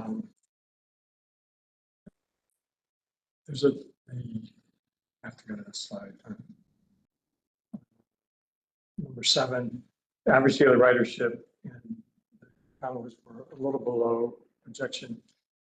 My quick math, because I don't remember, is that we're about 20-25% below what we expected average daily ridership to be, right?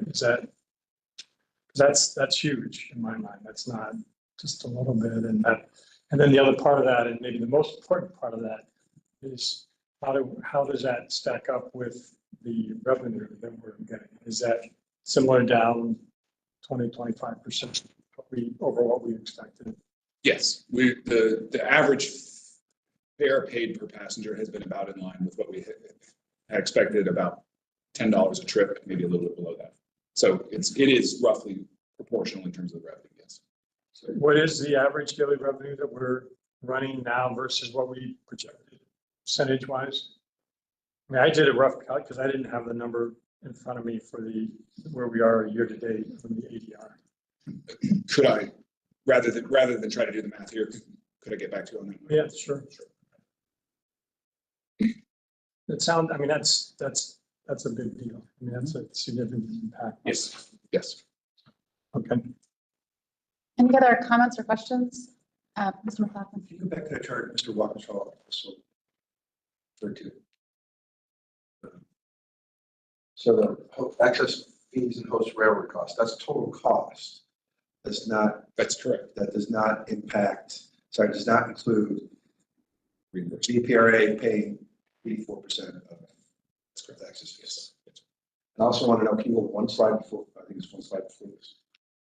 So Typo that you meant that just the total cost to VRE, and in addition to that, VPRA pays 80. We traditionally paid 84% of that. On this slide, down 0.7 due to debt reduction changes for VPRA. Vanessa's line purchase, I want to point out that, as Rich has pointed out before, the original budget had 4 and some change for NS access fees, and that was threatened to go up to over 10 million. Mm-hmm. So the slide doesn't capture that extra 6 million in savings. Absolutely, yes. This is down compared to the approved budget for this year. Budget, correct, right, that's right. One point, Rich might have had to come to the board and say, well, we need to come up with 6 million more to continue on with the Check up the bank sales. Yeah, who knows what that escalates. Okay, thank you. If you wouldn't mind going to the pie again, or the circle, yeah, that one. So feel like I'm like dropping a bomb and then like, and let's move on. But I really liked the way in the presentation at one point you said, you know, are the funds we're spending building ridership? And what I want to invite, I guess, as we move forward in this budget conversation is that thinking. Like I hadn't quite heard it phrased that way. We tend to talk about it like this is what things cost, right? I mean, to run the trains, to buy the trains, to access everything. But to Mr. Stork's point, like we do ultimately have to and want to, for a host of reasons, build ridership. And it would be great if, like, I'd love to know, and not in this moment, but like what of these numbers are designed to build ridership? Like, even if you pull out, like in the other departmental costs, the 15 million, well, 700,000 of that is our marketing that we are expanding to reach new audiences, or our, you know, investments in, or maybe when you talk about train operations and maintenance, okay, here's how we're shifting our frequency in a way designed to induce ridership. But I think because ridership was so good and so solid for so long, the costs were just thought about how do we serve these riders? You know, like this is what it costs. And I think we have to, moving forward, think about it the way that you phrased it, which is how do we spend the dollars to increase ridership? And I think this board is supportive of those kinds of investments and changes. I just really like that flip of the view, and would appreciate, I guess, as we get deeper into this process, either identifying actual dollars that are being spent literally towards an eye to this dollar is designed to build ridership because it's marketing, because it's a new service, or these operational changes that have these associated costs we anticipate to build ridership. So don't really expect any feedback immediately on that. Let me just say, it's both on the operating and the capital side as well. Right. Because there's things that we do on the capital side to build ridership. And also, I just want to make a point, and this is our internal discussions, is that I don't want people to think in that traditional paradigm that the more dollars you spend specifically for marketing, that's where you're going to, the return is the ridership piece. There's all functional areas contribute to that. So that's kind of the point you're trying to make as well. Yeah, no, to be clear, I mean, for me, it's about, frequency on some level, and that's where like shorter trains running more often. So I threw out marketing because it's the easy one, but I think operationally the changes and how they're tied to increased ridership will be really instructive for all of us. Ms. Bailey or Ms. Bomke, did either of you have questions or comments on this item? Thank you. I do, Madam Vice. Thank you. I think you just hit the nail on the head for me. That was, in fact, my request. I wanted to circle back to what Supervisor Stork was saying as well, so that we can have a deeper dive in this, just understanding the level of impact for the future of ridership. That is, in fact, my not concern, but just my request for a better understanding. And then in addition to that, I do appreciate, Mark, that you're listening to Chair Bumke when she told you to give the history, because that really helps us to make a more informed decision. So I appreciate your efforts in that as well. Thank you, Supervisor Bailey. Ms. Bomke? Yes, I do have just a statement. And Mark, thank you for your presentation and kind of adhering to what I had requested. It sounds like that's been helpful for everyone. I would just like to mention, and I believe, Dan, we have a finance committee meeting, probably usually that's in October. And if after you leave the meeting or in the next week or so, if you have other things that come to mind that you would like to have Mark, gather more details and facts on for future conversations on the budget, please reach out to Rich or to Mark, and we will definitely drill down on those items at our finance committee meeting. Thank you, Ms. Bomke. Yes, just to reiterate, we do have a finance committee meeting in October, following our operations board meeting. Ms. Holmes.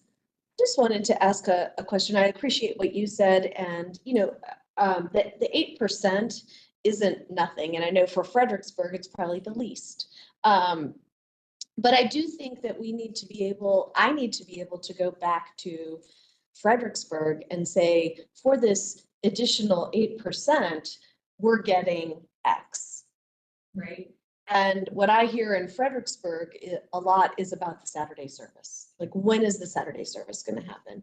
You know, and there was I was at something last night where some people were saying, oh, I understand we have Saturday service. And it's like, not yet. So I do think that we need, and I know you're working on it. This isn't a criticism, but we need to be able to say, this is what you're getting, you know, for the 8%. And I think Vice Chair Bagley's comments kind of lead to that, you know, or contribute, you know, support that. Did you want to speak to Saturday service at all, or we'll leave that for the later information items and sort of? We could, well, either way, yeah. I guess in the interest of time, maybe if Mr. Schofield, did you have other comments on? So any other questions, comments on this? So we do have an action related to this. It's not approving any budget or any specific line item. It's simply referring this presentation and the guidelines within it to the commission. So I'll entertain a motion on 9I. So move. All right, we've got a motion and a second in the room. Did you get that, Ms. Lamb?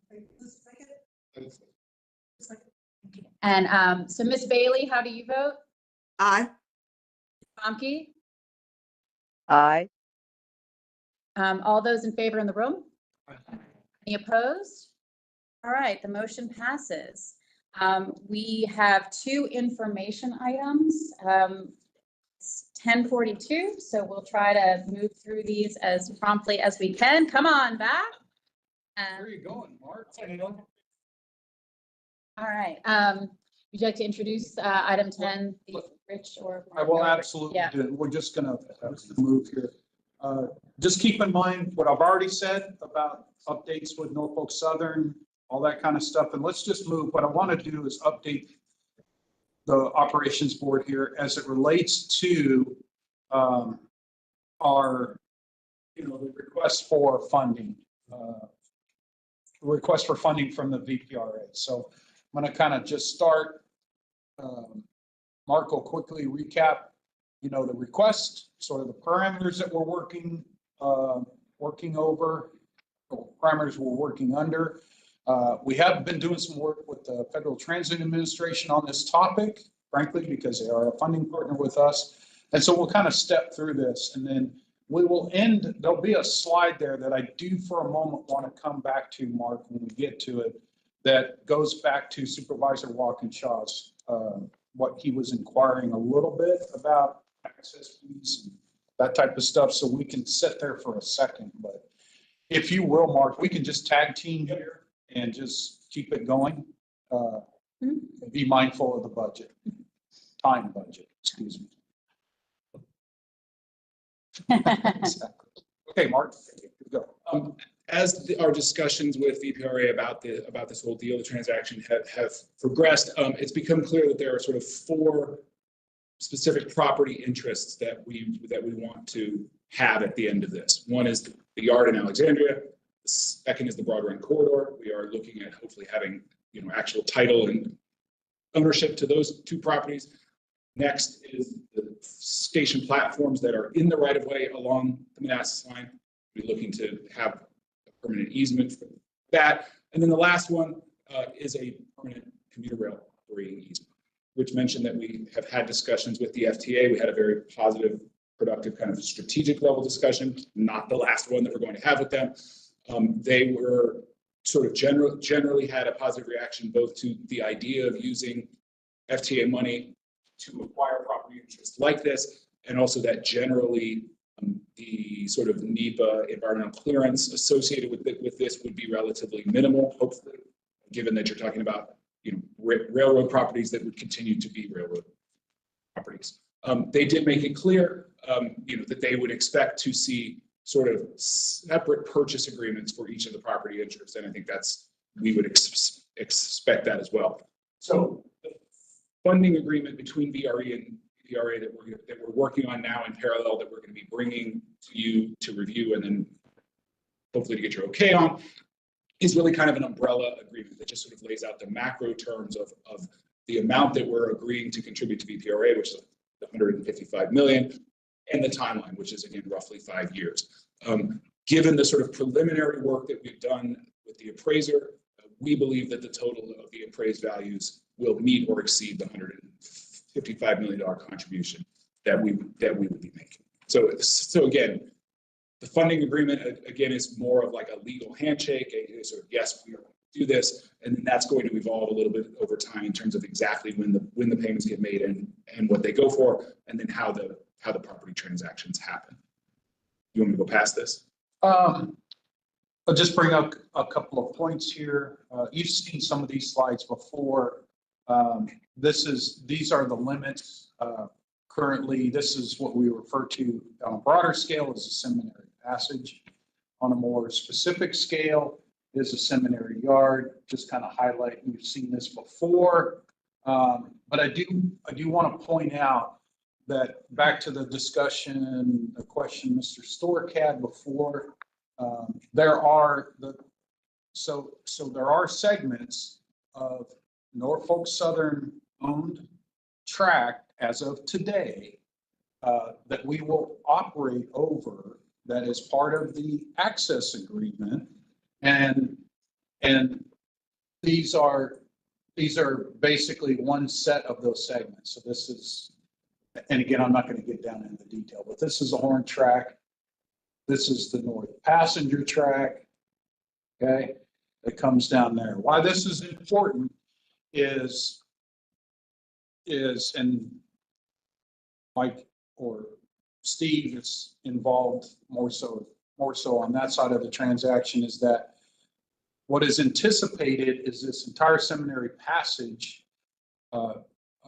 property, including the seminary yard, will be conveyed over by the end of the calendar year to VPRA. Okay, and that's, everybody's nodding, right? That's still projected to happen, right? When that happens, we would no longer pay for access across this passage. That's why in the board item, if you notice, there's some footnotes in our agreement. There's some footnotes that basically say, once this transaction happens, that 750,000 flat fee access actually drops by about 300,000. So it actually, and it stair steps its way down. So I just wanted to point that out. So that's why we're paying the 750 right now, because that transaction hasn't been completed. Fair enough? Does that sound right? Did I say that? That is correct. Okay. And then, want to just keep going, or? And then I want to point out the other piece to this, and I'll highlight it. This is our Broad Run maintenance and storage facility, our Broad Run station. Part of the transaction that occurred on September 5th basically acquired right-of-way. Again, not track, but right-of-way. Where we're going is west to east towards the Manassas station. And in support of our, again, third mainline track, or proposed third mainline track. So the right-of-way, the NS-owned right-of-way was acquired by VPRA. This is in support of our Broad Run expansion project, okay? But until we build that third track, VRE still needs to operate in this segment here from Broad Run just west of Manassas on NS-owned line, okay? So as soon as we construct the third track, whenever that time is, then there will be another reduction that's already lined out in the agreement of that flat fee or flat annual operating expense. So there'll be a further reduction of that 750,000. So those are the two elements when I said that these are still segments that the Norfolk Southern retains. Those are where those are highest. Does that make sense? Well, maybe we'll ask a couple questions that will help me get it through my brain. So you differentiated between acquiring track and acquiring easement. I thought that the VPRA was acquiring track and easement. So is that still true, or did I misunderstand that, or? The part that we were talking about is right here, and this is the Norfolk Southern Manassas Yard. There is a segment right here.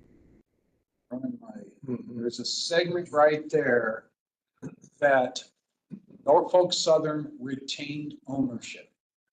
And it's because they need to retain control, if you will, because it's an adjacent track to a yard. Now, VPRA will have access rights over it, I guess at some level, by definition, easement over the top of it.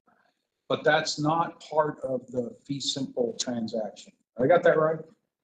That's right. I mean, the broad run piece is it's vacant land owned by the railroad. It's not been improved. There's no track on it. Which is back to it's about VPRA owns that now. And the deal would be, we want to acquire it from VPRA, and we would build the track on it. And it essentially becomes a driveway into our yard. But most importantly, it gets us off the Norfolk Southern line. So it is why our access fee is reduced. In general, did VPRA acquire both easement and track for the things that they acquired, with a couple exceptions? For example, in Norfolk Southern, that's what I guess I want to make sure. Yeah, I think the way to look at it is that from Manassas, from Broad Run to Alexandria, you can correct me, I mean, VPRA basically owns the line, but. That's the track. Well, track and line, right away, which is improving track. They own the actual fee to most of that. And as Rich was explaining, retain some areas, some geographic areas. One is up by Seminary Yard, Seminary Passage area. They retained that initially. And then they retained that piece in front of their Manassas Yard, this Manassas segment. And then they also, that actually gets you past Broad Run, right off and on its way down to, Ashland and further out of it, Ashland, but further south and west. What happens is VPRA will close by the end of the year on acquisition of that area up in Seminary Yard. They'll own it. We hope to buy not track, but the yard. And then, of course, we will hopefully buy this Broad Run piece and improve it. So it'll reduce our access fees, both when the Seminary Yard area is purchased and when the Broad Run Yard area is purchased. What will be left then for us is we'll operate on VPRA right of way, except for that Manassas segment. That's the only piece that will be on NS property. And that's why we need an access agreement with NS, because we're running on that. Thank you. Mike. Do you want to know that the Norfolk Southern freight trains often come into Manassas and they kick back northwest of Front Royal? That's why it's good to get off the main line and have dedicated route on third track. Whereas east of Manassas, they don't have much freight traffic. And so that's one point. The second point is, even our deal with CSX, there were some segments where we only got an easement. We still call that some form of ownership rights. Easement is much stronger than just right to operate, as our lawyers tell us. That actually, the easement actually stands up. If for some reason we merge with someone else or go away, our easement still carries with us. That's why it's even more important than some lesser form of. So in some segments of the CSX field, gets into nuances. We have an easement, not an easement, but it's the same thing as the passenger rights. So that mile of easement Manassas Yard is nothing abnormal. And again, Norfolk Southern's eaten up by Burlington or the Santa Fe, the Transcontinental Railroad. We would still have that easement, that passenger right to get through that. Can I ask where is the third mainline track in our CIP already? Like, Yes, it's in there. is it? As a part of the broader Broad Run expansion. Okay. So,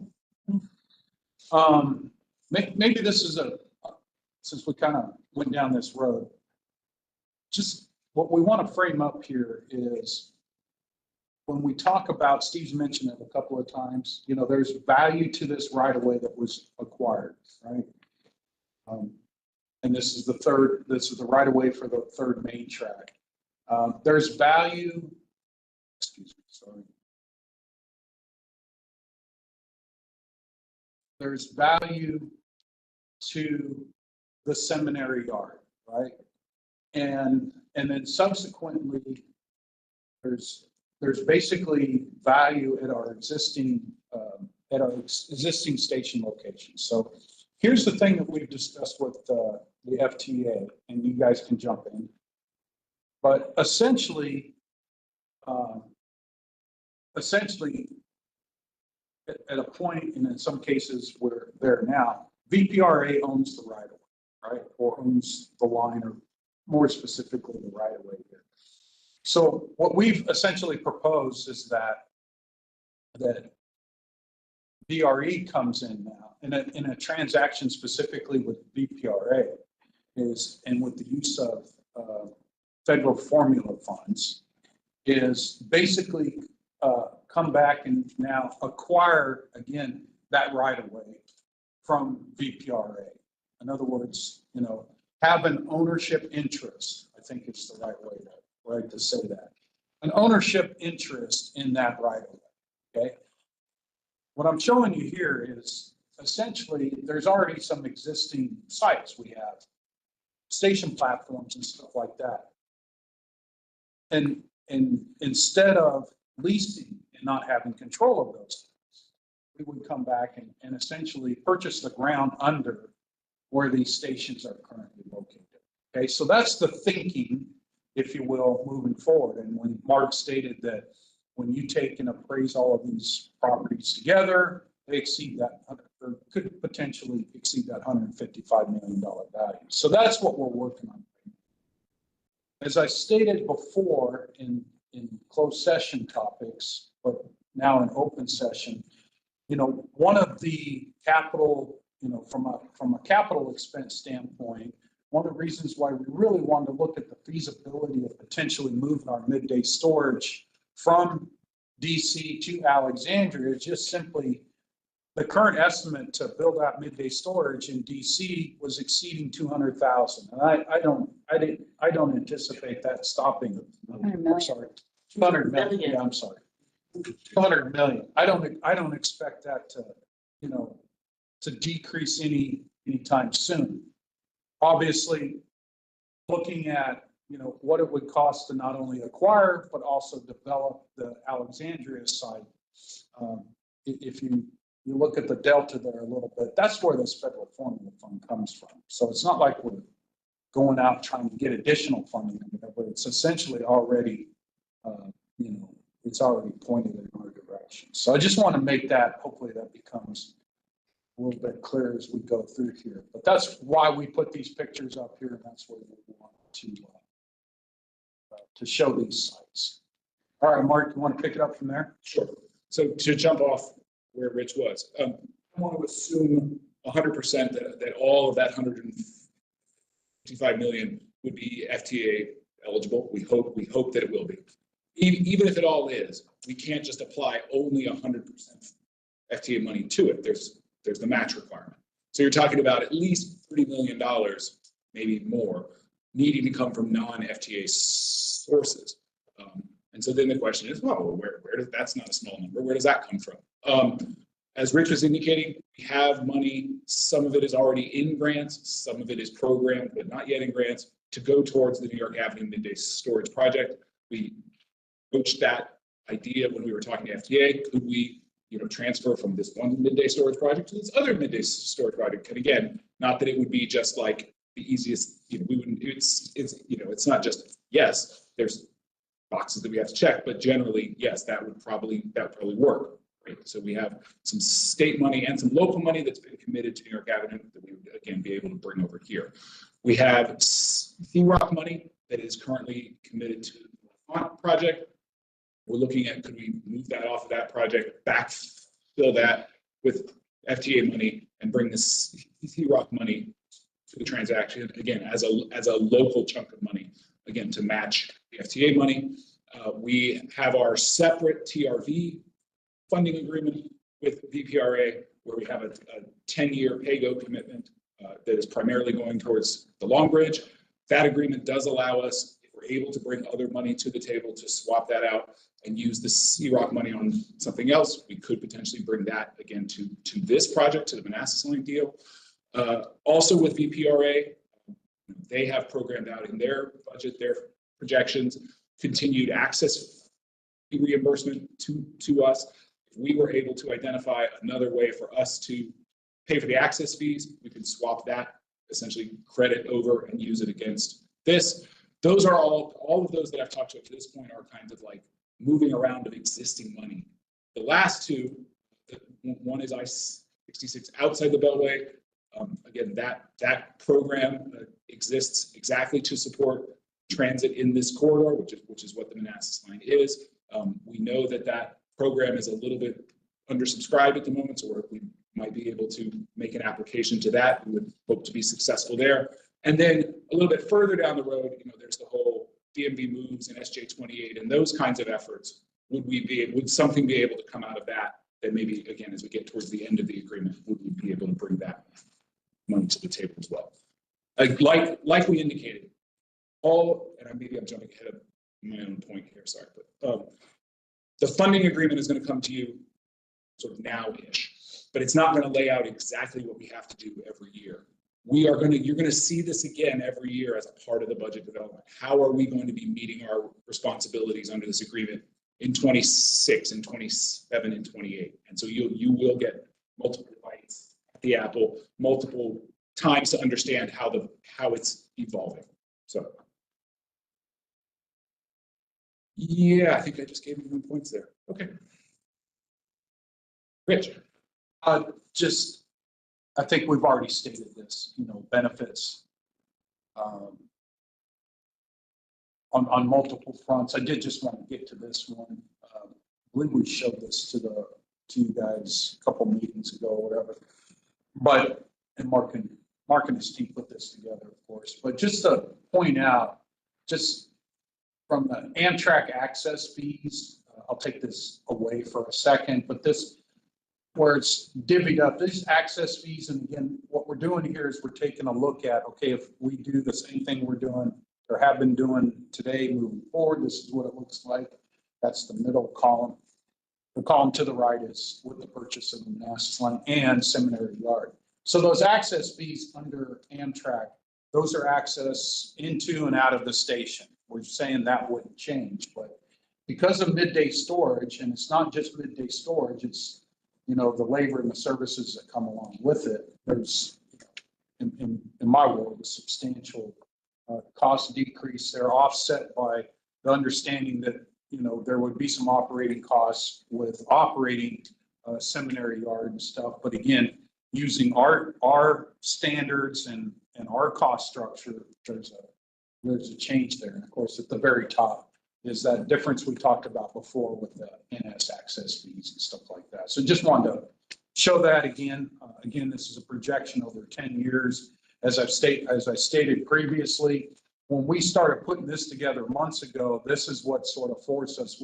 There's something we really need to look at here, not only from the practical side, but from the cost side as well. So this is what's been partly driving us to continue down this path. So just want to bring that out in part to. Mr. Walkinger? Yeah, I was sorry. I can save it for the end if you want. We're at the end. Okay. Of this presentation. Yeah, I was just gonna say, I think that ties together the question that you had, Mr. Walkinshaw, and then Mr. McLaughlin, the point that you made about the potential for the access fees going, more than double up. That you put those two things together and this becomes very, very compelling, not just from the capital cost perspective that we were talking about before, but the operating cost perspective. So. I see another hand. Was there other? Oh, Different. Go right ahead. Yeah. Piece of this, the labor and services, and you've talked before about what Amtrak charges for this labor, and we've significant savings in doing So, I assume though that the people doing this work are all under the same, would be under the same contract that they work under now in terms of collective bargaining?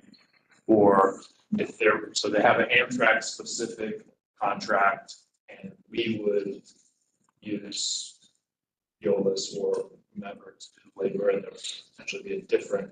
I'm just trying to suss out, are the savings because our labor costs would be lower, or because Amtrak is padding the labor costs, or both? Let me just, it's a different cost structure. You know, and it's probably, you know, labor contract related. It's, you know, there's basically established overhead rates that Amtrak has that basically affect, you know, that are applied to all of their operations, if you will, which are, I'll just say, yeah, they're north of what normal are used to looking at. So there's a mixed bag of things. But I do want to rest assured though, and the other piece of it is, you know, there's just a certain approach, if you will, that Amtrak has when they do operations like this. And it's not, you know, like we can influence that, if you will.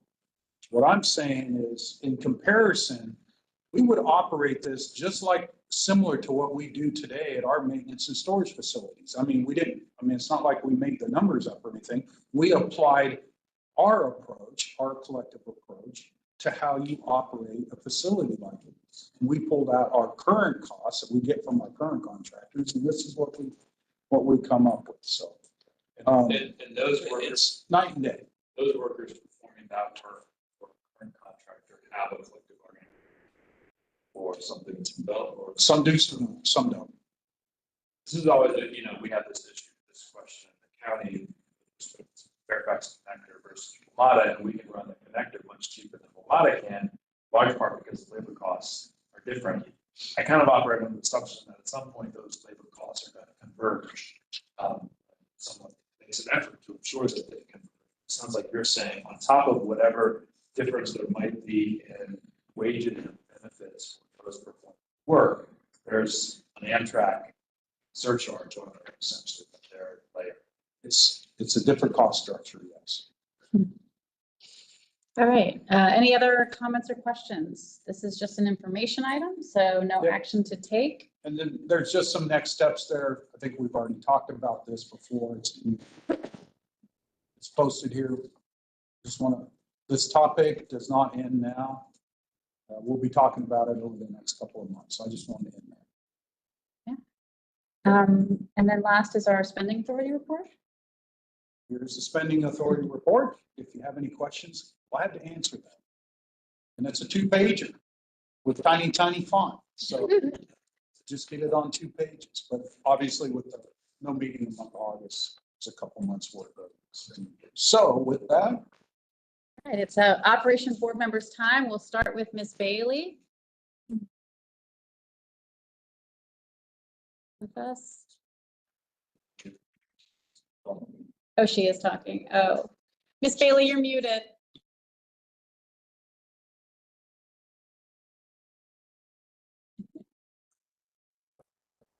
Okay, well, we'll move on to Ms. Baumke for the moment. Ms. Baumke, any board member comment?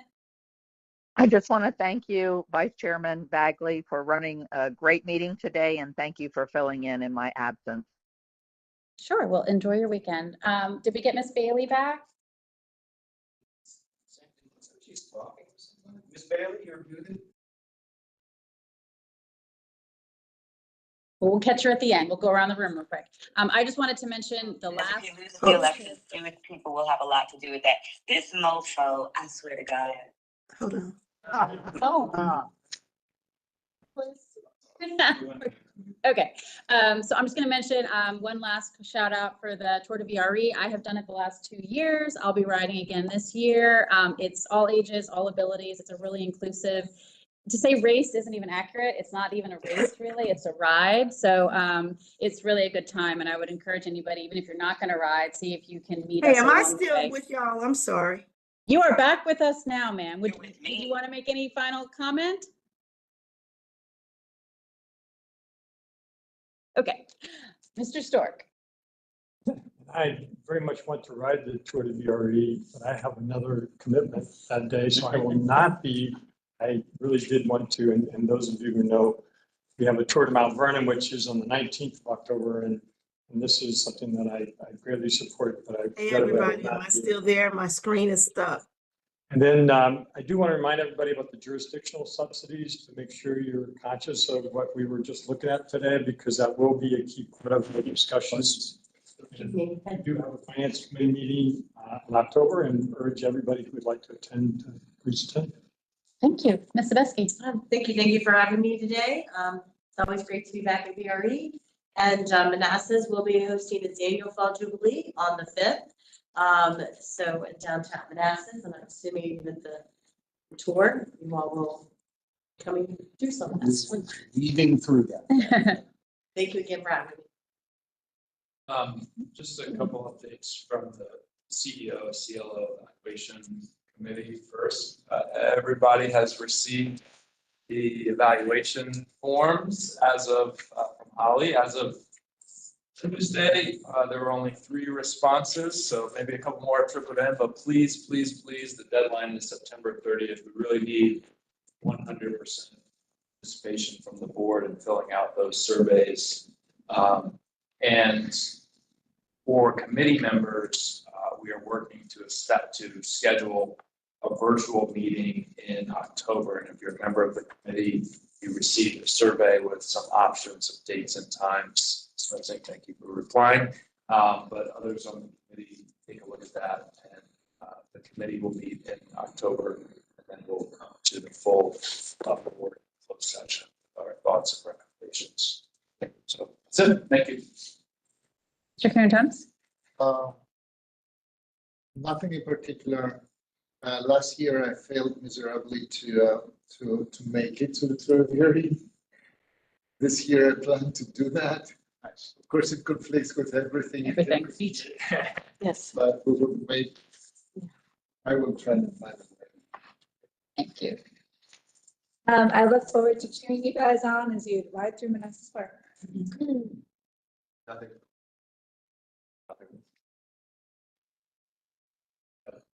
Pass. All right, we'll give Ms. Bailey one last shot. Is she here? Yeah, I'm sorry. I'm sorry. I we had a go. call coming. I'm here. Thank y'all for indulging me today. And I appreciate all the detailed information, and Madam Vice, you rock. Thank you, ma'am. All right, on that note, we will be adjourned, but I invite everybody to stay for the legislative committee, which will start in 5 minutes or so. We'll give everybody. Since we are running a little bit behind here, just ask that if you're not participating in the legislative committee meeting, let's go ahead and pick up your stuff and have a great weekend. Madam Vice, I have a quick question.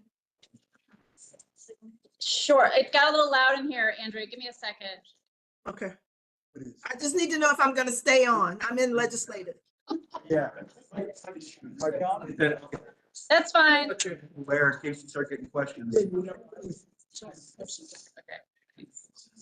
you guys again. Thank you. It's good Thank to see you. you. It's- yeah, Always good to see you as well. Absolutely.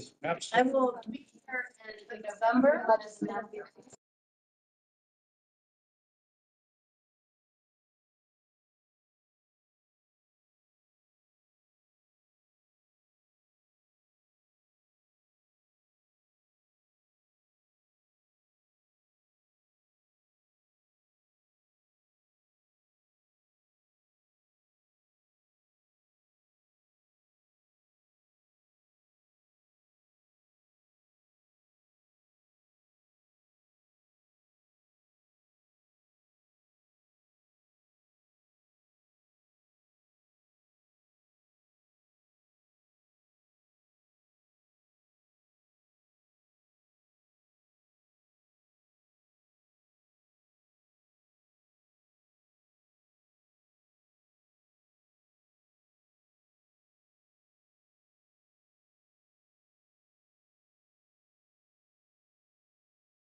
She will be coming back. Do we have anybody online? Yes, Takis, is me, Andrea. Yeah. Can you hear us okay? We can hear you okay. Yes, I can hear you well. Okay. So, and let's call the meeting in order. Yeah. Yeah, I use the gavel. Here you go. So, let's present. Okay, so I made sure that's here number 3 that we start with the passenger transportation ability card. I'm starting on the federal issues. Make sure you're on there. You should have 3 documents. One is the agenda. One is the actual draft legislative agenda. And then the third should be sort of an explanation, some of the ones that are sort of obvious what the issues are about. So starting with the federal, so the rail passenger transportation liability cap. So we contractually have to have a certain amount of liability insurance. It's of the agreements that we have. And that level of insurance is pegged to this liability cap that is set by the federal government. So it's set by the federal government, and every 5 years they adjust it basically for inflation. And when that adjustment comes out and that cap raises, we have to go out and buy more insurance. It's not just us, it's every commuter rail service goes out. So as you can imagine, if a whole bunch of people are all at once going to a market to try and buy something, you are probably not getting the best price. And we have 30 days to do that right now per US code. So what we've been doing, working with the Commuter Rail Coalition, mostly also with the American Public Transportation Association, is trying to get, can't do anything about the cap. The cap's going to go up. We know it's going to increase, and they're not going to change that, at least for now. But we've been trying to get a longer period to implement when we have to increase our insurance based on this cap. Like I said, it's 30 days now, so we're all rushing to get this done in that 30-day period. So right now there is draft legislation, I guess you would call it, that would increase that period to 365 days. So we would have a year, which basically means when we go for our next, whenever you go out to get your insurance the next time, you would just increase it by that amount. So we're going to continue working with the CRC on that, and we think it's a very important issue because we think it will ultimately save us a little bit of money. If everybody agrees that this should stay on there, then if anybody has any questions, I could certainly answer that. But this is one of those we've been working on for a while, and we think it should continue. So last year we came very close, right? So there are 2 liability issues. There is one on the federal side and one on the state side. This is the federal one. The state one is where we put in legislation, and yes, we got very, very close. So are there any questions on this one? So then I'll just move on then. So this is a completely new issue that I'm suggesting we add to this. This is the First Street Tunnel. So, Commonwealth, with its partners, including us, is putting $4 billion into increasing capacity in Northern Virginia, across the Potomac, even in LaFont and DC. We're going to put all this new capacity in, but the sort of last mile to get into Union Station includes this First Street Tunnel. This First Street Tunnel it's owned by Amtrak. It needs maintenance work. We have seen issues there, things breaking down. It can get clogged up in there. It also just has capacity issues because of how old it is, that you can basically only have one train at a time going through the tube. So it needs to be upgraded. Now Amtrak is moving forward with that. They're doing a study right now. We hope to see the results of that study within the next couple of months. And we certainly hope that they are going to move quickly to continue to upgrade the First Street tunnel to allow more capacity in this. We just think it's a very important issue so that we don't continue to have this bottleneck right there, even though we've put all this money into, these capital projects. So we will keep an eye on that and keep you updated on what's going on. Any questions? I have one. So this is really a bottleneck. So this is something that even if they do this hasn't been maintained since, I don't know, George Washington was, that's this. Originally constructed in 1905. Yeah, that's excellent. We are past the century. There's been a few million. This is post-centennial. So the problem is that this is really in a bad shape. We had last year significant problems there that affected us, twice. Derailments. So we are just waiting for the next one to happen. So what exactly are we asking here in terms of legislative action? So right now, there's no legislative ask. This is more of a monitoring of what Amtrak is doing and sort of staying on top so that of the issue, so that it continues, that we know that it's continuing forward. Does Amtrak want extra support, or does what is that? What does it? Yeah, so Amtrak receives some planning money in the current fiscal year. They have done a lot of planning and conceptual type stuff. I think really, in addition to keeping the foot on the gas, if you will, and I know VPRA is as interested in this as we are, so we're not alone in this. But there's going to be a point when these concepts come out. There's going to be a dollar amount. And that dollar amount could be $80 to $100 million, okay? Amtrak does have access to some funding streams or whatever, but there's a point here where we need to, I think as an organization, we need to jump on and really support that, probably in a slightly different way than if we were to do just a project on our own. So we want to leave those options open, keep that on this, so we're ready to essentially pull a trigger, whatever that is, once they're ready to go, because that's going to be the issue. The issue is going to be the funding side of it.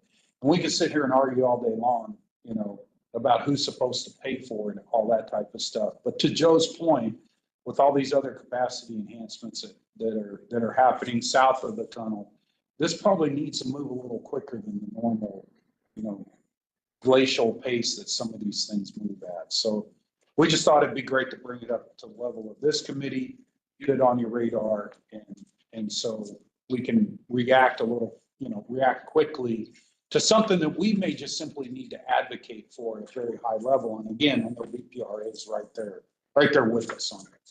I will say, even though Amtrak does have access to funding streams, and this segment is technically part of the Northeast Corridor, which I think Zaki knows is it's actually a bigger pot of funds than the rest of the country. Their fundings in the Northeast Corridor exceed funding they get from the IIJA bill. Their state repair backlog in the Northeast Corridor is 30 plus, give or take 30 plus billion. Whereas they have much less than that set aside for Northeast Corridor. So we need to have our voice heard and keep the pressure on Amtrak to try to fund this. And they might, like Rich said, they might come to us and say, okay, we have needs in New York, New Jersey, and Senator Schumer's down our road trying to pay for this. Can you come up with some amount of money? So that the ask here is the Virginia delegation needs to know a lot about that. A lot more than it does right now.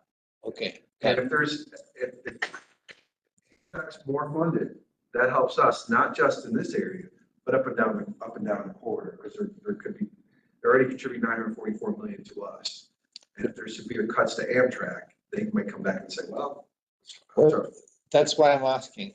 It would be helpful for us to know who in our Virginia delegation, who is not sensitive to Amtrak's financial. So who are okay with Amtrak's cuts? Because we need to work on that, right? So part of the That's- situation, that's offline, it's okay, but I'm just asking because, we need to target that. The delegation in your area that VRE serves is very good. My congressman and my two senators are great on this. I know. But I want to know who else needs to be on board here, or who would be helpful, maybe across the aisle. So. we continue to look at, part of our issue here is not that they're not supportive of it. We don't have people on the right committees at the moment. It just so happens that we don't have anybody on. Well, that's right. Well, but people know people, etc. I think that Excuse the me, best thing could that we can do is, Andrea, go ahead. I'm sorry, I didn't mean to cut you off. I didn't hear what Joe just said. Was that Joe? Yes, ma'am. Could you repeat what you just said? I'm Not sorry. quite sure where the mic is here. Right above your head. What I was saying is, everybody that we've spoken to, congressional delegation is supportive of passenger rail and Amtrak. What we don't have is people that are on the actual committees that would be helpful for us, were we to be, seeking additional funding. But as the chairman said, as the chairman said, congressmen know congressmen and they make deals all the time. So, we will continue to talk to them about how important this is and who they could talk to, emphasize how important this is. Okay, thank you, Tavis. I always thought that giving people a tour of this tunnel, just putting them in a train, front or rear, and seeing the tunnel, it's enough. Even it goes under the Cannon House office building. This Might be a few who might be interested to understand what the rumbling is all about every few minutes. We've actually done that in the last couple of months. We've actually taken staffers, not just from the Virginia delegation, but I forget what office she was with, but Seth Moulton's office. yeah, right. Who is a ranking member on House TNI? Is that? No, he's on a subcommittee. member TNI, but he's Mr. Rail. He runs everything about rail. Right. So yeah, we continue to take anybody who will take a tour on VRE so that we can explain all of these issues to them. Okay. Right, so moving on, the rest of these, there aren't any real particular asks here. They're just things that we continue to monitor or work on. We always are watching the federal grant space, looking for the NOFOs and seeing where we can be helpful, whether it's for us applying for the grants or for somebody else who's applying for a grant that, is for a project that's helpful to us. So we'll continue to do that. The BIL, implementation continues. It's really yearly appropriations that have become the issue now. We, of course, are going to continue to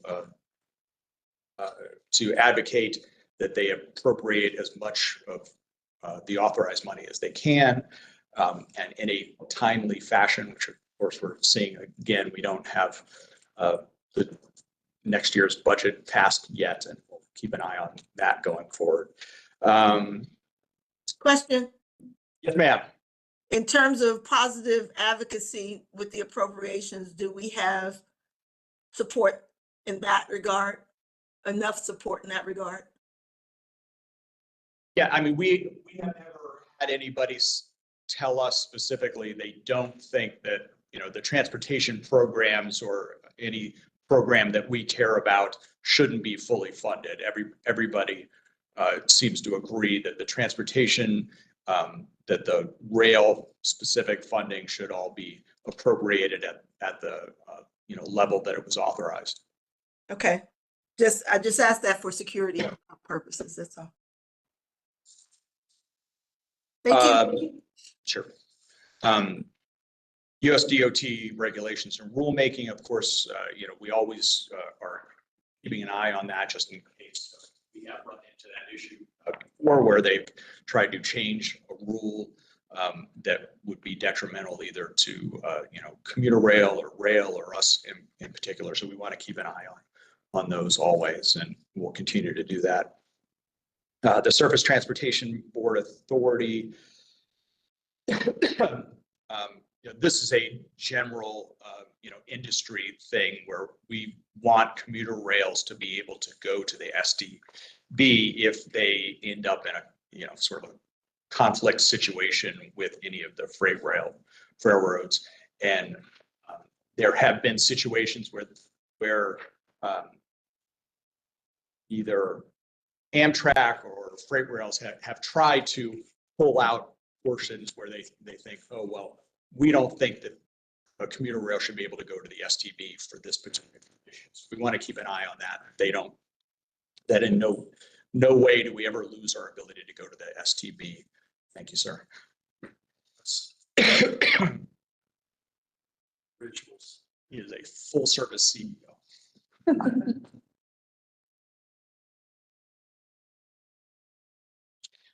Any questions about that? I know that's sort of a issue we don't talk about very much. Oh, I had a general.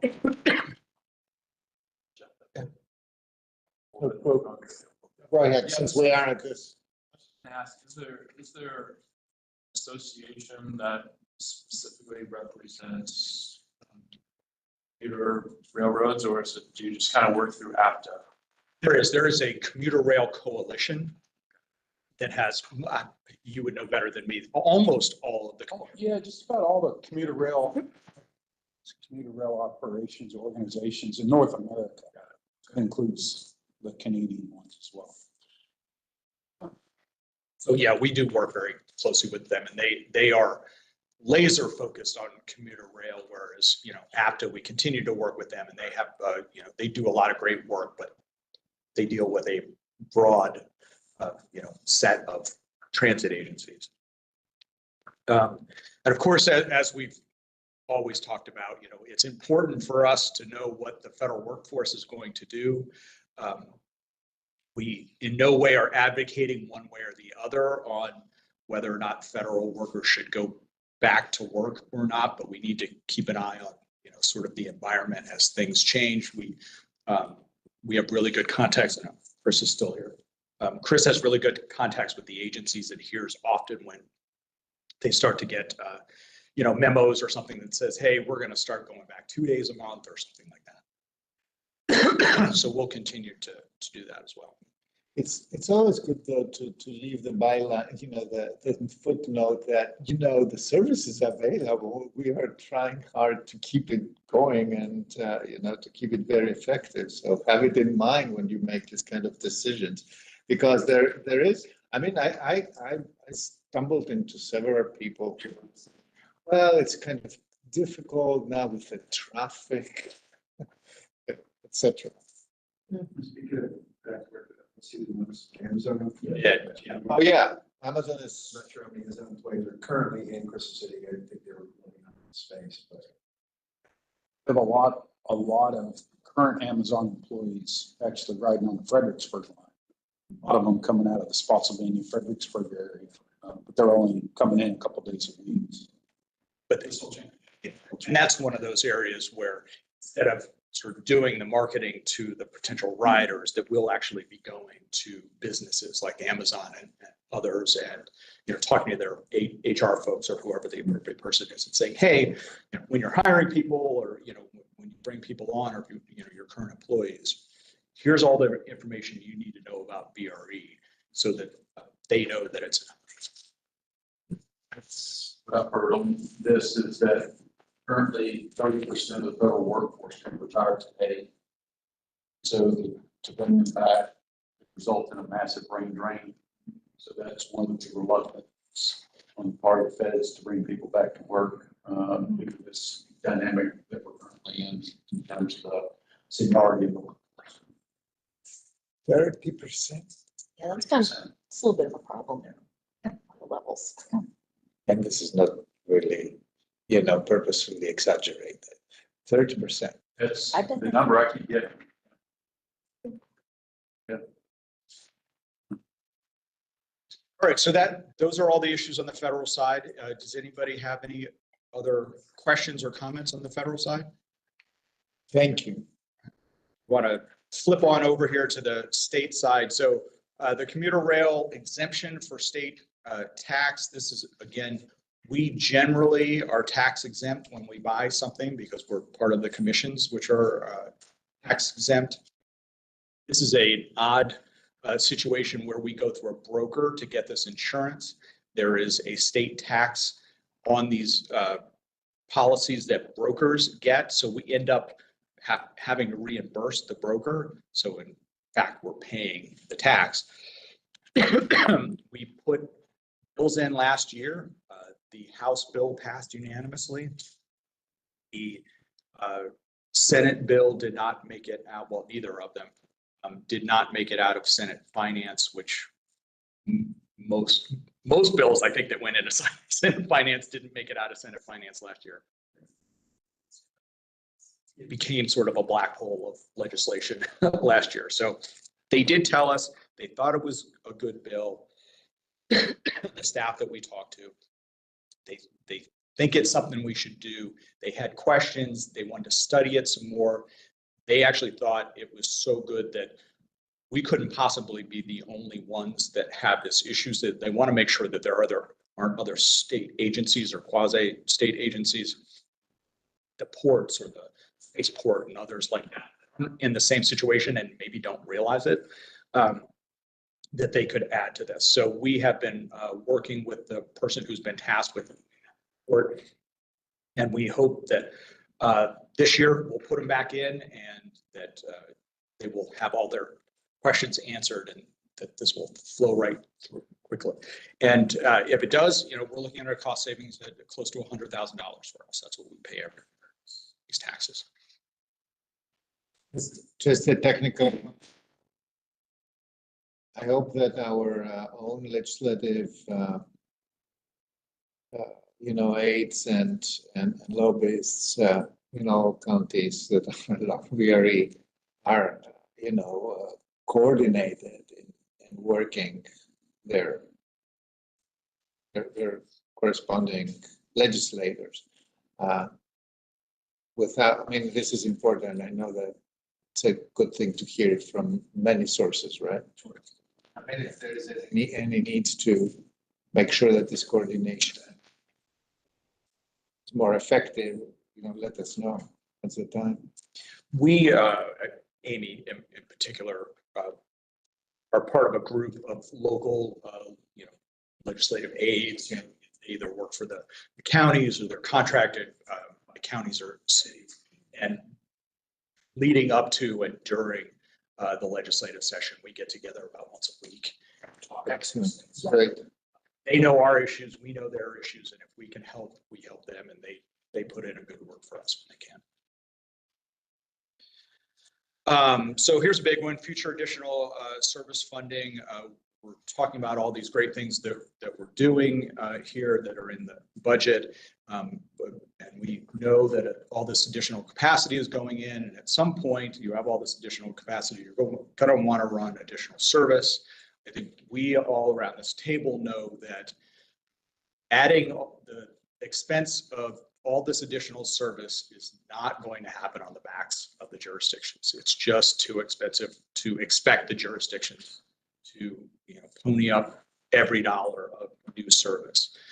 So there has to be discussions about how are we going to pay for new service in the future. Now, we've been trying to talk about this for a couple of years. Suddenly, mostly because of WMATA, everybody wants to talk about transit funding. So there are, the SJ28 subcommittee and the DNB Moves task force are all happening now. There is somebody on every one of the technical groups that are supporting them. Rich is, Mark is. So we're very involved in those discussions. We want to make sure that VRE is a focus, not just an afterthought.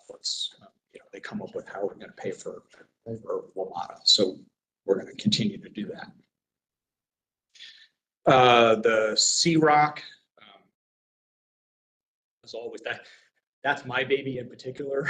So I want to make sure nobody ever messes with CROC. The only thing we're going to do with CROC is find ways to increase the amount of funding that goes into it. So I want to, stay abreast of all of the transportation funding issues and make sure nobody tries to take money out of the CROC fund to fund something else. Like I said, and eventually we'd like to see additional funding going in there and continue to talk about ways to not have it based solely on gas tax, because we know gas tax revenue probably continue to go down over the years. So. Do we have any ideas of what these, a preferred list of diversified revenue sources? Something to work on? We don't have, I don't believe that any of the task force have put that out yet. I think we're probably closing in on something soon that says, here's what we're thinking generally. Here are some revenue sources. Here are some possibilities for new taxes or new fees, those types of things. I think we'll start seeing those over the next couple of months. That would be great. And MBTC did their study, so MBTC is the one that probably has the most comprehensive list that they did last summer. So that's the one that's probably the most comprehensive of different options and kind of how much money they would generate. If you look at the transit funding, SJ28 is a 2-year study. So just remember that it's a 2-year study. And the first is really kind of much more of an education information gathering for that group. And then next year is going to be really talking more about funding from a Virginia specific standpoint for Northern Virginia transit. So, and some of that, and that was strategic. I mean, the money that we had to get for a model last year was 2 years of funding. And then we're going to look at how to continue that afterwards. And so VRE is a big part of that conversation. They're one of the named groups of how to make sure they are part of that funding conversation. Yeah, we probably will go along with the general scheme, right? But we want something specifically for CROC. Well, we can also just take that money and send it to CROC. Yeah. It's much more of the reason that we even created it was Joe said it was his baby. It was like the idea was that it was a funding opportunity that would allow you for operating in capital, which is huge. And then any of the money that we could get, we could funnel it in through that source. So that's really the thought there. So whatever funding opportunities we have, I think that's most likely where we would send it, because it's specifically VRE. So. Transportation authorities. So we've been keeping an eye on this. Over the past couple of years, there's been discussions about whether or not the Fredericksburg area wants to create a regional transportation authority. I talked to, is it Ian or Ian at FAMPO? Ian at FAMPO, and he reminded me, so I changed the wording of this just a little bit, that it wasn't FAMPO that specifically was advocating for this. This was more the legislators in the area. Some of them put bills in, I forget if it was last year or the year before. But they continue to look for opportunities. And a lot of this for them is, how can they create a revenue source of funding that they can then use when they're going out for smart scale money and the other things we need, sort of a local match to make them competitive. But because it would be jurisdictions that are part of VRE, we want to keep an eye on this. Do you want to know the update on that? Absolutely. It's like Fredericksburg City very much wanted that. And just within the last 7 days, Stafford, which was the last holdout, voted against. So not right now. Why? What Because the counties and Spotsy also voted against. Caroline wrote a letter saying they're pleased, and King George, because they don't want to raise taxes in any way, shape, or form. So even though it's like a half a penny tax on a few different things. I understand. Right. Like Fredericksburg, we have advocated hard to have this because we're missing out on all of that money. Yeah, it's actually. It's really frustrating for me. It's been a big learning curve. Given that, does it make sense to just strike this from the agenda then? I mean, it doesn't mean that if it popped up that we wouldn't pay attention to it, but maybe we have to cultivate a deeper understanding of business proposition of that actually. So I mean, like personally, I think you know, we would like for it to continue to be on people's radar. I don't, but Fredericksburg City, I'm speaking for, not the Fredericksburg region. So they probably just want to be like, okay. Question. Yes, ma'am. Thank you, James. Is this Transportation Authority in addition to MBTA, separate or?